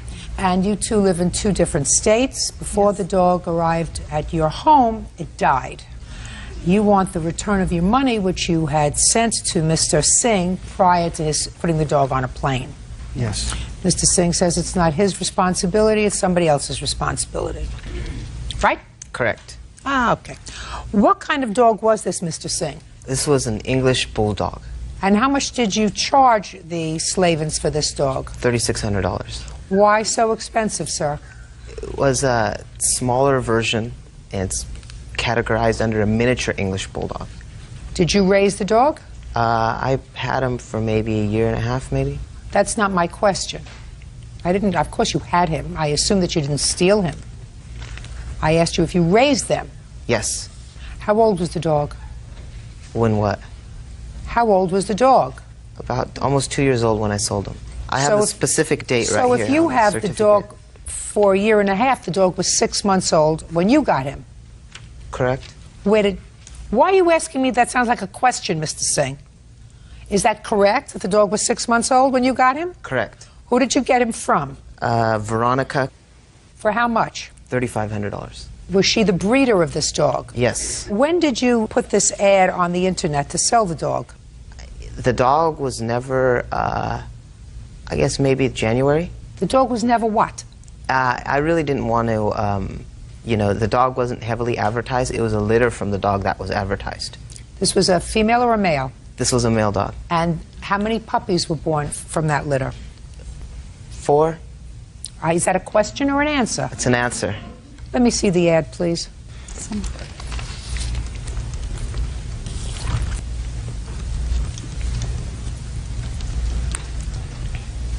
This is not an advertisement, Mr. Slavin, for the dog that you bought, and that was Monster. Correct. How did you come to buy Monster? Well, I asked him about any of the pups, were any of them left, and he said they weren't. And then I proceeded to ask, did he have any older dogs for sale? When did you correspond with him? About the 25th of January. Well, this ad is for May 14th, 2005. That's correct. I had not printed off the original ad, but that was a copy, or one that's been updated, stating that Monster still is at stud. So, point being, either he sent me a different dog. Just a second. How many monsters do you have, sir? I have one monster. Gestation of a female dog is 63 days. Correct. Okay, after a female dog has her puppies. Say anything else. You contacted him in January of 2005. That's correct. And he said that there were no puppies left. Correct. And you decided to see if he would sell you Monster. That's correct. A 2-year-old male. Correct. So far correct? Yes. And you agreed on a price of? $3,600. Even though he was selling the puppies for $2,500. Well, it sounded good. It says proven, it's had puppies before, so with it would be able to use it as a stud yourself. Well, why would you want to use this dog? Were you buying it as a pet or were you buying it to breed? Buying it to breed. We had 2 females. Are these miniatures? Yes. Now, do you have a contract with him? No, ma'am. When you're a breeder, you usually have contracts. We're from the country, and every man's word should amount to what his word is, but I know that's old-fashioned.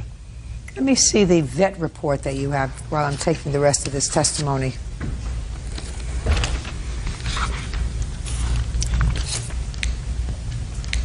Okay. Now, according to you, you put the dog on a plane. Yes, I did. Let me see. And also, this is a receipt. Basically, I was called and just told to drop the dog off at this particular site at this time and this date by the Slavins. And this is the receipt that says that transportation was prepaid for. So meaning I did not have anything to do with Delta Airlines. Who paid for the transportation? They did. I didn't do anything with airline. Fine. Correct. You took care of the transportation. No, I just gave him $3,600 and he took care of it. If you see right there, it's checked off prepaid, Your Honor. It does, but it doesn't say it was prepaid by. Well, that's really not the issue, Mr. Singh. The real issue is whether A, you sent a sick dog, and B, more interestingly to me, how can you send a dog that clearly everybody acknowledges did not arrive alive and still advertise Monster for stud 5 months later? I've been breeding dogs as a hobby for a while. Initially, I lived in Fresno, California. Now I'm a dental student here in Los Angeles. And basically how it works is first a female dog goes into heat every 6 months. After she's been in heat for every 6 months, you breed her, and then 63 days is gestation, meaning the dog mother carries the puppies in her stomach. I know what 63 After that, days gestation means. I went to high school. 4 months after that, you have to keep the puppy with the mother. I bred Monster before I sold him. That's why I was advertising him as the father of these puppies. Your Honor, he's advertising that as current stud, meaning it's alive, it's current. Both of the parents are, well, that's misleading. Both of the parents, Monster and Pup Girl, are very lightweight and especially short. Well, that's not true. How's that not true? Well, because Monster isn't a present. Both of these parents, Monster and Pup, Monster, who was very lightweight and short, and Pup, who I assume is still alive, is very lightweight and short. Monster was, not is. You know what the difference between was and is? I do. I went to high school. Oh, okay. So if you went to high school, Mr. Singh, you know. Both of the parents, Monster and Pup. Monster was a lightweight dog. He is no longer. So you can't say they are, because he isn't an are, he is a was. But at the time the puppies were bred? Doesn't make any difference. This is as of 7/4 you're advertising this, sir. As of 7/4, Monster is no longer alive. And the website hasn't been updated for a while either. That's misleading. Then it's misleading, Mr. Singh. Judge Judy continues in a moment.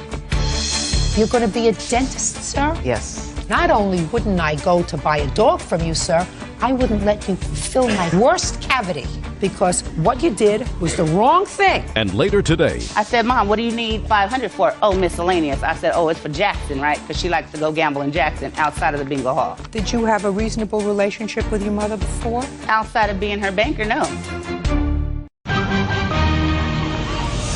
real cases, real people. Judge Judy. Ken and Cindy Slavin claim Navjot Singh owes for the refund of a miniature English bulldog. The Slavins claim the dog died en route to their home, and Navjot won't refund their money. Now, did you sell these puppies? Yes. Really? They're You sold. have the names of the people you sold them to? I do. Did you tell the people that Monster was dead? Yes. I told him he had been sold. I told him I did not That's not what I asked you, whether you told him he had been sold. I said, did you tell the people that bought the puppies that Monster was dead? Correct, I did. You did. I don't believe that, Mr. Singh. We can have him come in. I could, or I could just rely on my own common sense and your response to me, sir. Okay. That you didn't say to people who were going to spend $2,500 for a dog that the stud died. But the death wasn't my responsibility of the dog. Oh, I'm going to make that assessment right now, Mr. Singh. Okay. When did you put this dog on the plane, Mr. Singh? 2/15/05. Well, you took the dog to the vet on 2/14. Correct. This dog was not a well dog when you put him on the plane, sir. How was it not well? You want me to tell you what he wrote in his notes about the dog? She, yes, go ahead. She. What I can read. Wait, did you get those notes from the veterinary themselves, or? Yes. Can I take a look at that? Sure.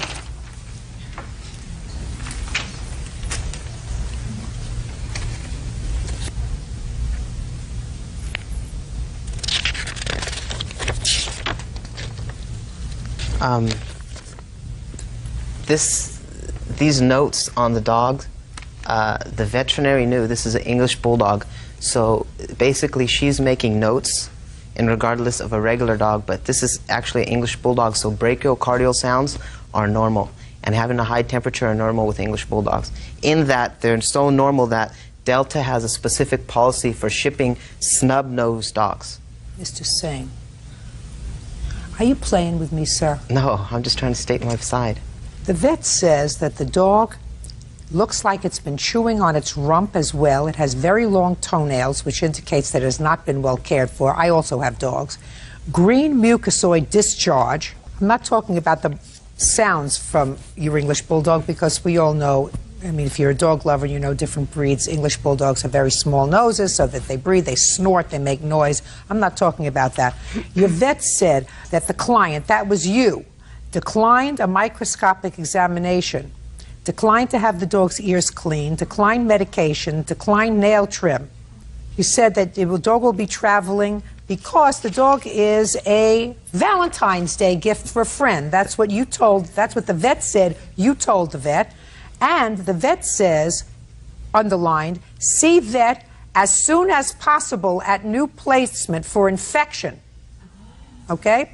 Told no food in the morning of the flight. Airline may decline boarding with eye skin infections. Eye and skin infections are very common for English Listen bulldogs. to me, sir. Listen to me, sir.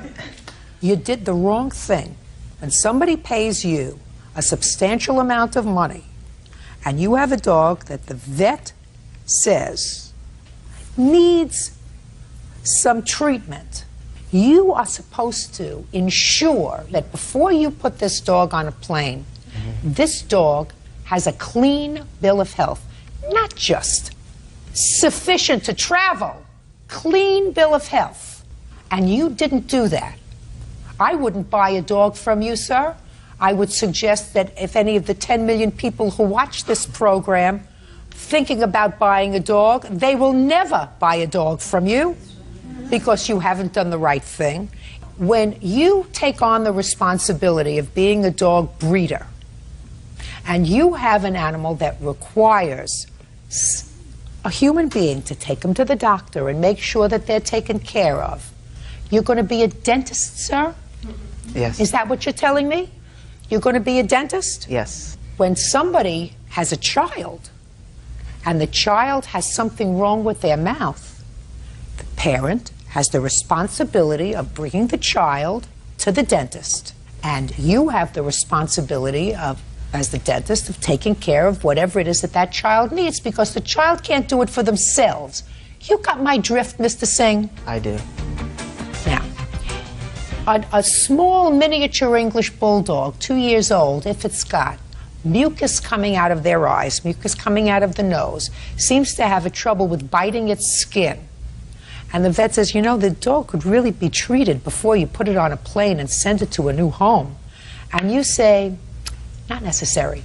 As long as it's not an extremis, you give me a health certificate because it's good enough to go on a plane. This vet was not happy with the way this dog looked. And you should have seen to it that that dog was in tip-top shape before sending it off to new owners. That's what you do if you're a responsible, caring individual. So not only wouldn't I go to buy a dog from you, sir, I wouldn't let you fill my worst cavity. Because what you did was the wrong thing. Judgment for the plaintiff in the amount of $3,600. That's all. Parties are excused. You may step out. After 5 hours sitting in the airlines, waiting, no dog, come home, no call on the answer machine, I had to call him. I told him the dog had passed away in the airline. He wasn't honest. He said he would send me the money back. The airline was ultimately responsible for, so it should be the airline and the other party. And then he said, well, I spent the money, that's why I can't send it back, and that really bothered me. I think the airline took advantage of me. I'm just thankful that justice was served. And now the next case. All parties in the matter of Wamsley versus Martinez. Step forward. 19-year-old Preston Wamsley is suing neighbor Audrey Martinez and her son, 17-year-old Chris Rivera, for the cost of a Mitsubishi Eclipse. Preston claims Chris totaled the vehicle. You and the defendants are neighbors. This is her son, who is Christopher Rivera. 17. Yes. And this is your mother. At some point, Christopher came to your house and asked if he could borrow your car. You knew he was 17. Mm-hmm. Now, is not an answer in court. Is fine outside here. You Yes, say Your Honor. yes, no, whatever. Your Honor is a nice touch. He said he needed your car so he could take his sister to school. Yes. But that was a partial truth. You know what that means? I'm not sure. It means it was only partially true, half true. A little piece of it was true. Some of it was a lie. You didn't just want to take your sister to school. You did something else with the car, right? Yes. What else did you do with the car? I gave my cousin a ride home. And after you gave your cousin a ride home, then what else did you do with the car? And I let April drive it. Who's April? Some girl. Was she in the car? Yes. I didn't get that part of the story. How did April get into the car? Because she was with my cousin. How old is April? 17, I believe. I want you to keep your voice up. You don't mind my yelling at him, do you? No, ma'am. Yes! And April wrecked the car. Yes. So, Mr. Wamsley, you expect Mrs. Martinez to pay for your car. Yeah, and I was under the impression that he had a license. I don't care whether you thought he had a license to drive race cars or drive a ship to the moon. You have no right to loan a car to a minor. None. Now, I read your complaint and you said, well, you thought he had a license because you saw him driving around in his mother's car. Yes, Well, Your his Honor. mother wants to be a jerk and let him drive around in her car. That's her prerogative and her problem. But how do you know that his mother gave him permission to drive around in her car? Maybe he was just driving around in it when she wasn't home. Is that possible? It could be, yes. Sure. Does your son have a driver's license? No, ma'am. You ever give him permission to drive your car? No. You drive your mother's car? Yes. Where's your mother when you drive her car? At home. Does she know you drive her car? No. See what I mean? As a matter of fact, if he was injured while in your car that you let him borrow, she would sue you and would have collected. Do you understand? When you're dealing with a minor, and he's a minor, he's a stupid minor, and he's dishonest, right? Yes. You do not do anything that would require parental permission, because when you talk in terms of minors, they are referred to as minors in the law because they're too stupid to make their own judgments. He's too stupid to make his own judgment. And you gave him a weapon. Was April hurt? No, ma'am. Anybody hurt? No, ma'am. You are a very lucky man, sir. You should go home and thank your lucky stars that somebody isn't suing you and taking your house away. Your case is dismissed. Parties are excused. You may step out.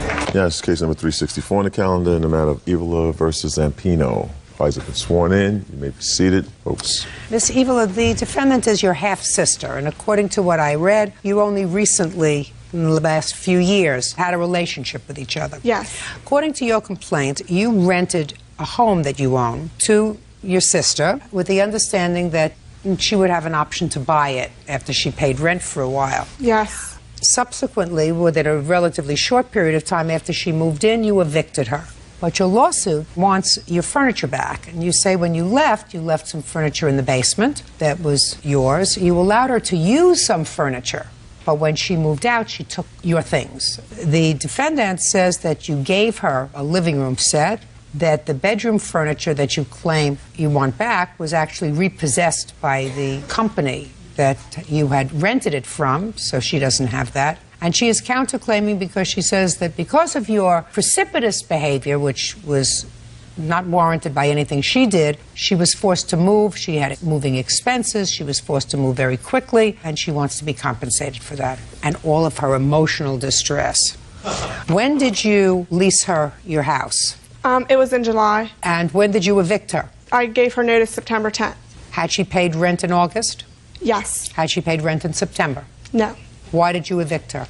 There was drug usage going on, and I only agreed to 4 people living in the house.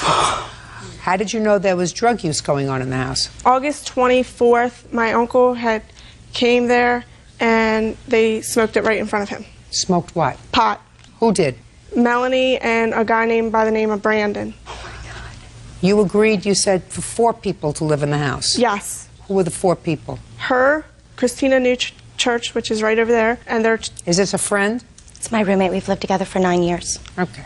And they have each 1 child. How many people were living there? Between 7 and 8. Who else was living there? I got 2 people that were not even residing there, a piece of mail of theirs. Can I see? Mm-hmm.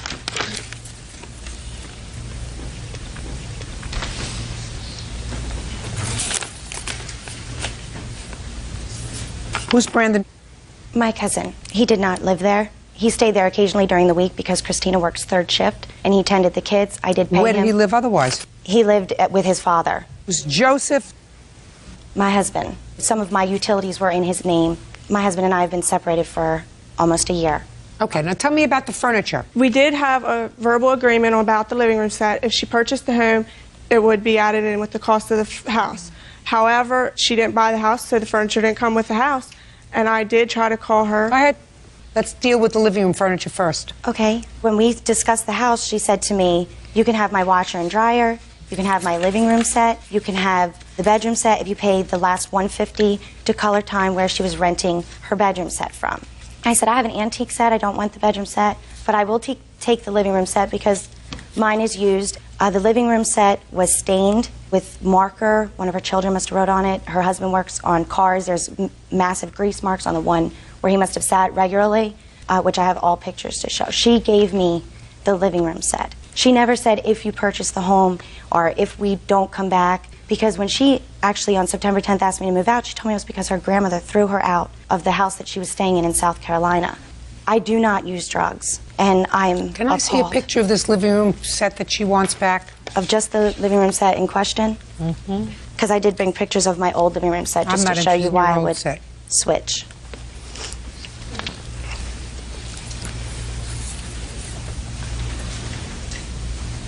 You're talking about the sofas and the end tables as well? And the coffee table.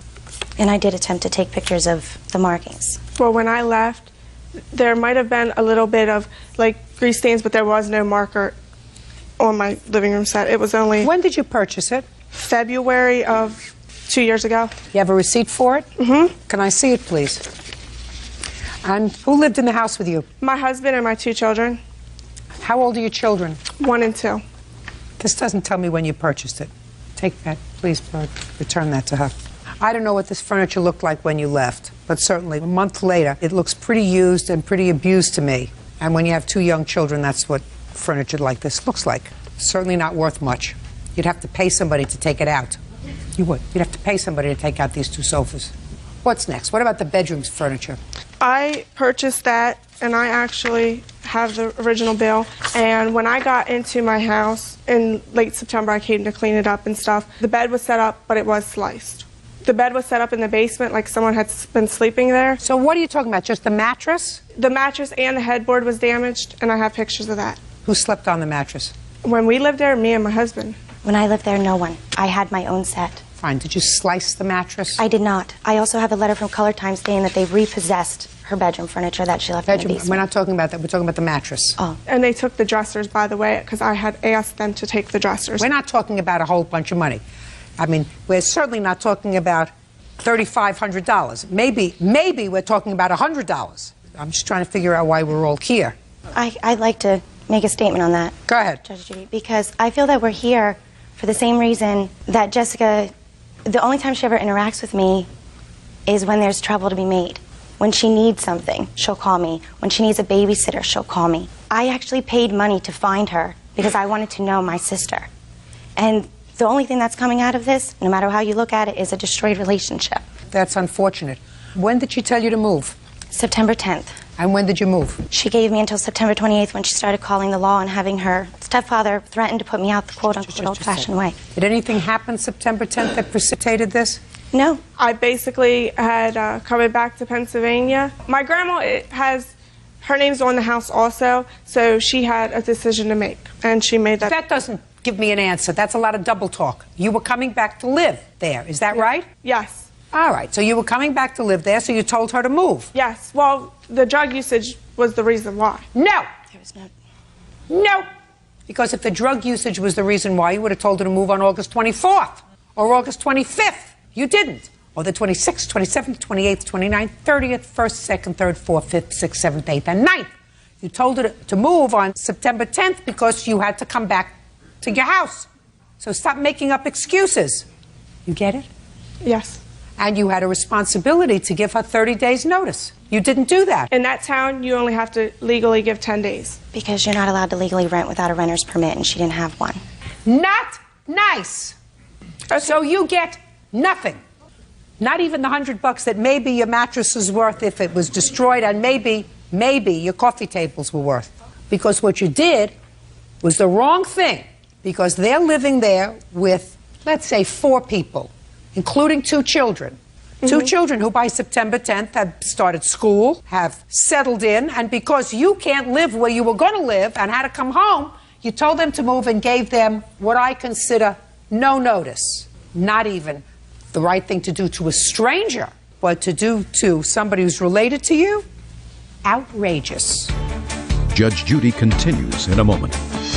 We wanted her out. It had nothing to do with drugs or other people living there. It had to do with you coming home because you had no place else to live. You're an apology, not a lawsuit. And later today, You have one job when you take care of a 14-month-old baby. And it's not to leave a baby in a car with someone who is on disability for a psychiatric illness. real cases, real people. Judge Judy. Jessica Eveler says her half-sister, Melanie Zampino, stole furniture during tenancy in her home. Jessica claims she kicked Melanie out because she was using drugs. Now, where did you move? I live in Dover. I'd like not to say exactly where because I don't... Fine. Did you pay her September's rent? I did. I have that here. Can I see it, please? Then she didn't pay August. She paid 1 month. How many months' rent did you pay? I only paid September because when she moved, I was supposed to move in September 1st. When she moved, she had gone down to South Carolina and came back. There was some flooding. People were messing around with her house. She said, Melanie, please just move in as soon as possible. I had to clean up as well. Just a second. When did you move in? Mid-July. Well, then you should have paid 2 months' rent. You only paid 1. You saved a little bit of money so that you had enough money to put down on another apartment. I'm going to entertain. Yes, the only problem that I had was just finding something. We moved. We And you lived found just fine. something? Yes. That's good. Can I say something, Matt? The electric and gas was shut off September 22nd. When my grandfather went the 26th, everything was moldy, the freezer, everything. So they were out for a Listen while. to me very carefully. You did the wrong thing. You wanted to move back to your house. You wanted her out. It had nothing to do with drugs or other people living there. It had to do with you coming home because you had no place else to live. So I don't know why you're suing her, because the truth of the matter is, if you hadn't brought this lawsuit, she wouldn't have counterclaimed. She was willing to forget it. Yes, I redid Forget an it. entire It's over. room. It's over. You did the wrong thing. You're an apology, not a lawsuit. Case is dismissed. That's all. Parties are excused. You may step out. She lied in the courtroom saying that she didn't do drugs, and I know she did. My ultimate sadness is that I do not have her as a sister. It's not a probable, it's a definite. We have nothing. We won't probably be talking anymore. She filed this lawsuit on our father's birthday. The only thing that joins us. And I think that in itself is ironic and says it all. 21-year-old April Harrington is suing her ex-boyfriend, Fred Badman, for selling her belongings. Fred says he did it because April stole from his child. Order. All rise. Your Honor, this is case number 193 on the calendar in the matter of Harrington versus Badman. Parties have been sworn in, Judge. You may be seated. Folks, have a seat. Ms. Harrington, according to the complaint that I read, you and the defendant were in a relationship and lived together for a period of time. When you moved in together, you took some of your stuff and put it in a storage unit. The storage unit was in Mr. Badman's name. That's right. And he paid for it. No. That's what he says. There came a time when the two of you parted company, a day that you will tell me about briefly, and it is your claim that he got rid of the stuff in your storage unit, which you wanted back. Mr. Badman acknowledges that he emptied the storage unit. Some of your stuff he gave to the Salvation Army. Some of your furniture he still has. And the reason he did that was that when you moved out, you took a substantial amount of property that did not belong to you, that belonged to him and to his daughter, and he has a counterclaim. How long did you live together? He moved in with me in February of 2004. He had a dog, and I had a dog, and I was only allowed 1 dog at my apartment complex. Therefore, he moved into his own place, and about a few weeks after him living there, he begged me to move in, told me how much cheaper it would be. Just listen to me. Okay. This is not a 1,000-page tome that we're going to do here. When did you move in together? May of 2004. And when did you put your property in storage? The end of May, I believe. The day she moved in. There wasn't room in my apartment for many of the What things. did you put in storage? I put living room furniture, dishes. My parents had started collecting teddy bears for me when I was a child. A futon, a bed, clothes, shoes, dresser, desk combination, a glass mirror, and my diploma, important tax information papers, all sorts of things. And when did you separate? July 25th, 2004. Tell me the circumstances surrounding you moving out. I had found out that he had been cheating on me with her.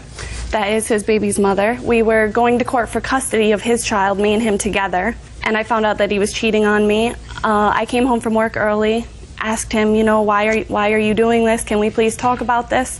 He then shoved me into a dresser and I dislocated my finger. The police then told him that he should leave the apartment for a few days while I got my things together. Within those 3 days, he came back and broke in his own door, busted the lock off, and I moved out the very next day because I wasn't safe living there with no lock on the door. I took the things that belonged to me and only me. The only thing that I have of him are some pornography tapes that I did not bring with me because of the security on the airplane, and I didn't want them flashing about. They're kind of disgusting. What'd you take them for? They were actually in a box of movies of mine. When did you try to get your property back? Right after I moved out, I went to the storage unit to see. I had a key to it because my things were in it. I did pay for it, and he had changed the locks. Now I'll hear you, sir. No, when we did break up, it was because of we were arguing about, she was accusing me of fooling around with her. We were just friends. We've always stayed friends because we have a child in common. So I didn't want to argue, so I left the home. She called the police. We went down there. She decided she didn't want to charge say anything because she told the police that I beat her up or whatever. So then we went to the police station. You did. You broke my anything. She did not file the report. Harrington. Anything. She said. Don't say anything when he's testifying. You know how quiet he was when you were telling me your story? Mm-hmm. I read your complaint very carefully. You came home and you wanted to talk to him. That's Correct. what you said in your complaint. Correct. He was sleeping. No, he was up. It says, I'm reading from your complaint, things were going terribly for us, and he was served with an eviction notice. On July 25th, not June, on July 25th, 2004, everything came to a head. We were in an argument. I came home from work to talk to Fred. He was sleeping, and I tried to get him to talk to me. That's what you said. Okay, that's fine. And when you want to talk to somebody and they're sleeping and they don't want to communicate with you, you get angry. No, I was not angry. You weren't angry. No, I was not. No, you weren't angry. I was upset. You were living with somebody. You think he was fooling around with the mother of his child. According to you, you came home. You found him sleeping. You went in there and he didn't want to talk to you. And so he broke your finger. He did. Miss Harrington, I have no question that your finger got broken. Mm-hmm. I don't think he broke it. He wrote it in his report to the police. I actually have it. Oh, if I'd you'd like to see that. He said he broke your finger. I'd like to see that. Yes, it does I say that. squeezed her hand. And that was after she went and punched the wall It's about 20 highlighted in times yellow. around her. On the report, it says that there's no injuries to anybody. She didn't report any injuries to the police. No, right there there were none marked. I just wanted her to leave me alone. April started to poke me on the right side of my body with her finger. I told her to leave me alone. She continued to poke me with her finger, saying, stop being a blank jerk and talk to me. You know, you live long enough, you could practically write the scenario. I want to talk to you. Leave me alone. I just want to sleep. I don't want to talk to you now. Leave me alone. I want to talk to you. Then you say, I rolled over and grabbed her hand. I cannot remember which I had grabbed, but it was her bad hand, and she started crying. April asked me why I grabbed her like that, and I said, because you keep poking me. I wasn't poking him. I really wanted to talk about it. I was very upset. Listen to me. I got it. You just told me you weren't upset. I would no. No, listen to me. A moment ago, you said I came home from work. I just wanted to talk. I wasn't upset. Listen to me, Miss Harrington. Your Honor, I wasn't angry. I was very upset. I was crying, hurt. I was not angry. Then what I'm telling you is, you upset, angry, whatever it was, you can't put your hands on somebody like this. And if they don't like it, which she said, you gave me the report. So you want to vouch for the truth of this report. No, just the part that you like. No, that's not true. If Just you the read part- my listen, statement also. I'm reading his statement. Okay. That's what you gave me. If you keep reading it, he also pushed me in the face and kicked me off the bed. And listen to me. He wanted you to leave him alone. So it's okay if he kicks me and... You shouldn't have put your hands on him.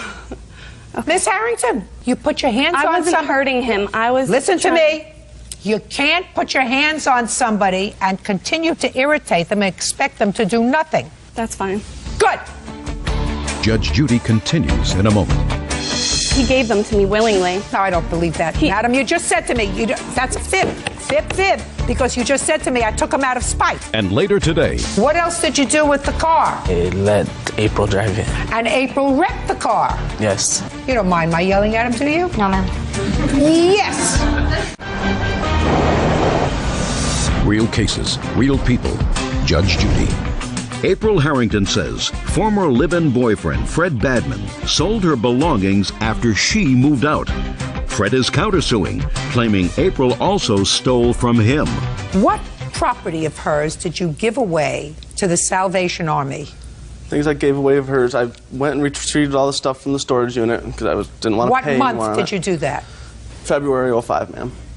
So you left it there for 6 months? Many months I left it there. She asked you for the stuff back. I wanted my items back before I was going to give her anything. That's what I told her. What items were they? She took my entertainment stand, a bunch of movies. Just a second. Entertainment stand. What does that look like, sir? It's right here. And a tent. That's what I got pictures of. I need a cup of coffee. An entertainment stand, some movies. Okay. I mean, this entertainment stand, did you put it together yourself? Yes, I did. You put it together yourself? Yes. I bought it from an appliance store years ago. $69, you put it all together? No, it was $300. It's a large entertainment stand. I'm looking at it, sir. I got it. Okay. Let us say she took the entertainment stand. And she took Did you take his tent? No, I did not. Did you take his entertainment stand? He gave that to me because where he was moving had a big screen TV and he no longer needed it. Oh. Screen TV. What else do you say she took of yours, sir? She took my fishing tackle box, some PlayStation 1 video games. I don't know why she would have took my Jack, but Jack wasn't at my house no more. And she took my daughter's clothing and toys. Because when we were living together, we went out together, bought clothing and toys and many things for my daughter's birthday when she turned 1. And when she moved out, she figured I bought them, I'm taking them myself. So she took all the things that we bought together for my daughter. All the things that she paid for? Correct. Good. We paid for. Listen to me. All the things that you paid for. Correct. Listen to me, Miss Harrington. You may have paid for them, but once you make a gift, then they no longer belong to you. Okay, I actually bought them because we were going to custody for the child. I don't care. They were not... The clothes didn't fit you. Correct. The toys weren't for you to play with. And once you purchase something and give it away, the gift is complete. You no longer have ties to it. You cannot take it. Do you understand? Yes, I do. So that was wrong. I know that was wrong. So why didn't you give them back? I took them out of spite, actually, honestly. And I did not give them back because we didn't talk anymore after that. He no longer... He wouldn't give me my things out of the storage unit. And did he ask you for his daughter's things? No, he never. He gave them to me willingly. No, I don't believe that. Madam, you just said to me, that's a fib. Fib, because you just said to me, I took them out of spite. Ma'am, listen to me, you can't have it both ways. I asked them for them back out of spite, yes, and he did give them to me willingly. I went to his new house. Sounds to me after like he you moved. two people did a lot of nasty things to each other. Very true. But, Mr. Badman, you cannot dispose of her property. I kept. You can go to court and seek to recoup your $29.99 TV stand, or if you say your tent, which she says she doesn't have, that you can do. But you cannot give away her property. I kept the important things, Your Honor. I kept all of her. Oh, good. That's what I want to see. What important things that you kept? I kept all of the furniture that she had, and I kept important documents like her taxes that she's been wanting. Good. And I'd like to see all of those her things, GED sir. papers. Perfect. Oh, this is going Would to you be like my such a- list also? I'm speaking. Okay. It's all junk, Your Honor. So you have all of it? Yes, I in have your all that. house? It's at my aunt's house. It looks like it's in a barn. It is. So I wasn't going to keep paying $85 a month for stuff. You should have given it back to her. I didn't want to do that when she's kept all my stuff. You're a big baby, Mr. Badman. You're a baby. All right. Yeah, you're a baby. 5 days from today, she's going to pick up all of her property. It's to be put together in good order. The place where my things are at, there are 13 cats, and the house itself and the barn itself is absolutely covered in feces It's not true, and Your urine. Honor. Miss Harrington, this is your choice. The property has been in Mr. Badman's possession now for over a year. Correct. You had a choice. Your choice was to immediately pursue him in court, just as you did now. A He month told me later, he listen sold to it. me. a month later and get your stuff. He told me he sold it. Well, then what brought you here a year later? It's not an answer. He started leaving notes in my car, like trying to get in contact with me, so I went to see him, and he told me he sold them. And I'm telling you, what you did was you waited for a year to pursue a matter in court, and now if you don't like the way the stuff has been, you're not going to get the cash for it. Okay, now I want you to tell me what you gave to Salvation Army. I gave 2 Rubbermaid bins of clothing that was all moldy and gross from sitting around forever. The little box of ceramic dishes that she had, a few of them items were broke, so I had to throw them in the garbage, and a little bag of teddy bears that were just junk, and that was it. Mr. Badman, that junk is going to cost you $1,000. For dishes? They weren't broken when she left them, and the clothes weren't moldy when she left them, and the teddy bears were a collection of hers, and you had no right to dispose of them. Do you understand? Yes, ma'am. Very good. Now, what proof do you have that she took any of your property? I don't really have proof of anything, because when I've broken up with girls before, I've dealt with them stealing like a couple things, and I just wanted to move on with my life. You mean this has happened to you before? Yes, ma'am. How many times? A couple. You're very unlucky in love. Are you together now with the mother of your child? Yes, I am, Your Honor. You live together? She's my fiancée. She's going to be married soon. Oh, wonderful. So, did it a little bit backwards? Getting my life all straightened out, and everything's good, and just want to be with my child and get all this over with. Very good. My complaint against Miss Harrington is a complaint that I can put on your shoulders as well, sir. You had a legal remedy, right? I didn't choose to do anything. You chose to do nothing. Right. And you have no proof that she took anything. And she has no proof of what was in the storage unit either. Listen to me. Of the few items that she does have. You just told me what it was that you, as far as I'm concerned, maliciously gave away, including something that she says was a teddy bear collection that she had for a very long time, and you said it was a bunch of junk teddy bears. It's not nice. That's irritating. You told me that. She didn't. I wouldn't even look at her list. I asked you what you gave to Salvation Army. So your counterclaim's dismissed. 5 days from today, she's going to pick up all of her stuff. And you owe her $1,000 for the stuff that you gave away wrongfully. That's all. Step out. Thank you very much. How does that excuse you may step out? She was fun. I made a mistake, and I didn't think of other things, anything else other than what was in my pants. We've been friends for 5 years. We've been together 4.5 years. We're getting married. We never cheated. He never cheated on her. Don't